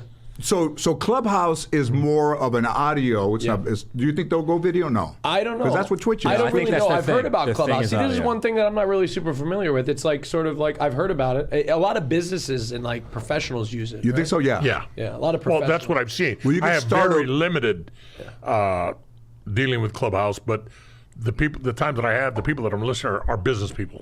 Yeah, You know, most it's of like you know people that are really interested in like sophisticated like software and like and you know a lot of stuff and you know. Yeah. But here it's like, boom, it's fast, huh? Yeah. It moves fast. Oh yeah. Oh yeah. You know, there's no preamble. You spit on your hand and let's go. It's true. That's my new show that's come out on Twitch. Spit on your hand and let's go. With George Lopez. to you by the How do I start Formats. that one? That's a good one. I get a bunch of pestosos over there. That girl from Mario's Tacos. secure the trademark before this. All right. They're not going to let me in the Who's restaurant coming in anymore. here? All right. No. They won't. Awesome. They're pretty good. All right, Grant. Great stuff. What else? All right, thank you so much. Don't we have Austin an Show, official thanks wrap? for coming out. Yeah, thank you. Leave us voicemails, 818-533-1843. Is there anyone from any good ones from? No, we have one guy who keeps calling from an unknown number who literally left 30 voicemails. Who is that? And I don't know. He's give a fuck, taking up a lot of the inbox right now. So ask us real questions. Ask George real Oh, yeah, questions. who's that dude? I have no idea. It's just rambling stories. It's Okay, I'll stop calling. awesome, but good stuff. This is a great show. Yeah, thank you, It's guys. very old school to leave a message on there. Text. When you call people, do you leave messages? They say not to. Sometimes I don't. They say not to. Most of the time I hang up and then I text and be like, Yeah. hey, call me. That's what I'm doing now. Most of the time. Yeah. Because I don't like to leave messages. If They there's would no say- voicemail, there's no call. That's kind of my. Most of the time, nobody listens to your message anyway. Because a lot of times I'm just calling to say, hey, what's up? You know, I don't have anything in particular. Are you familiar with what that Dodger pitcher is going through? Can we talk about that? I don't care. So, what's his name? Trevor Bauer? Trevor Bauer. So, Trevor Bauer is involved in a dispute with a woman because of rough sex and text messages. Oh, shit. And he's a baseball player, and it's like one of those things of consent, you know, Yeah. and non-consent. But she has text messages. He has text messages that he's received from her where she's consenting to all this stuff. Oh, interesting. The complaint is that he went too far. Oh. And she went to the hospital, she was bruised up. Alleged. Alleged that he beat her up, and so That's a tough. came under investigation. Now he hasn't been pitching, and they've just given him more time. But it seems like it's. I mean, you don't want to try anything in the news No. because it's, you know. I've heard about people that like to be hit, though. Oh, there's there is People no in the doubt. bedroom, there's like some people that really enjoy that kind of thing, and that's why even if somebody were like, "Hey, hit me," I'd be like, I don't know. I know. I don't Well, that's wanna- what makes it so tricky too. Is I don't know too much about it, but I know these text messages exist, which sort of they're into this space to some degree, but still, did he go too far? It's just Yeah, it's a that- very that's Yeah, the because only you thing. can technically withdraw consent at any moment. You know what I mean? It's like at a certain point, it's like But it's all taking place, you know, in kind of like real time. yeah, Yeah, but if you knock her out, she can't say stop. yeah. Ever since they let Bill Cosby out, you're not the same. No, it's tragic because although you can't try him in the public eye, that's what people are doing. You know, because he's staying now, whether he's found innocent or not. He is staying because he's known as a deviant. You know, that he's And part what of it. point? And what point did the Dodgers like terminate that? Because there's a commitment. Yeah. For really what you do on the field, I'm sure there's probably like a clause in there of like a behavior. morality clause So or he didn't do. It's not against the law. It's a weird Yeah, situation. it's a tough. really weird. That's why I just let girls wet me with the hose. If I were a betting Spit on your man, hand, go from there. Spit on my head. if I were a betting man, I'd say he'd never be on the ball field again with the Dodgers. You know, because the public image, you know, and what they've got to lose, they'll pay him, they'll give him whatever he wants. But you know, the Dodgers they're very family oriented, public oriented, and that's a big hill. to Businesses, overcome. yeah, they'll pay It's a him. big They'll get him thing out of for- there. Especially in LA. I mean, you know, they're so kind of, you know, out here where most of the people are like, Yeah, they'll be staying away from him. because he's for what he does, he's amazing. Yeah. And he's a great pitcher. yeah.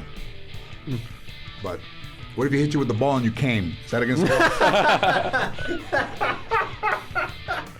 That's it. All right, thanks everyone. This is All great. right, thank you.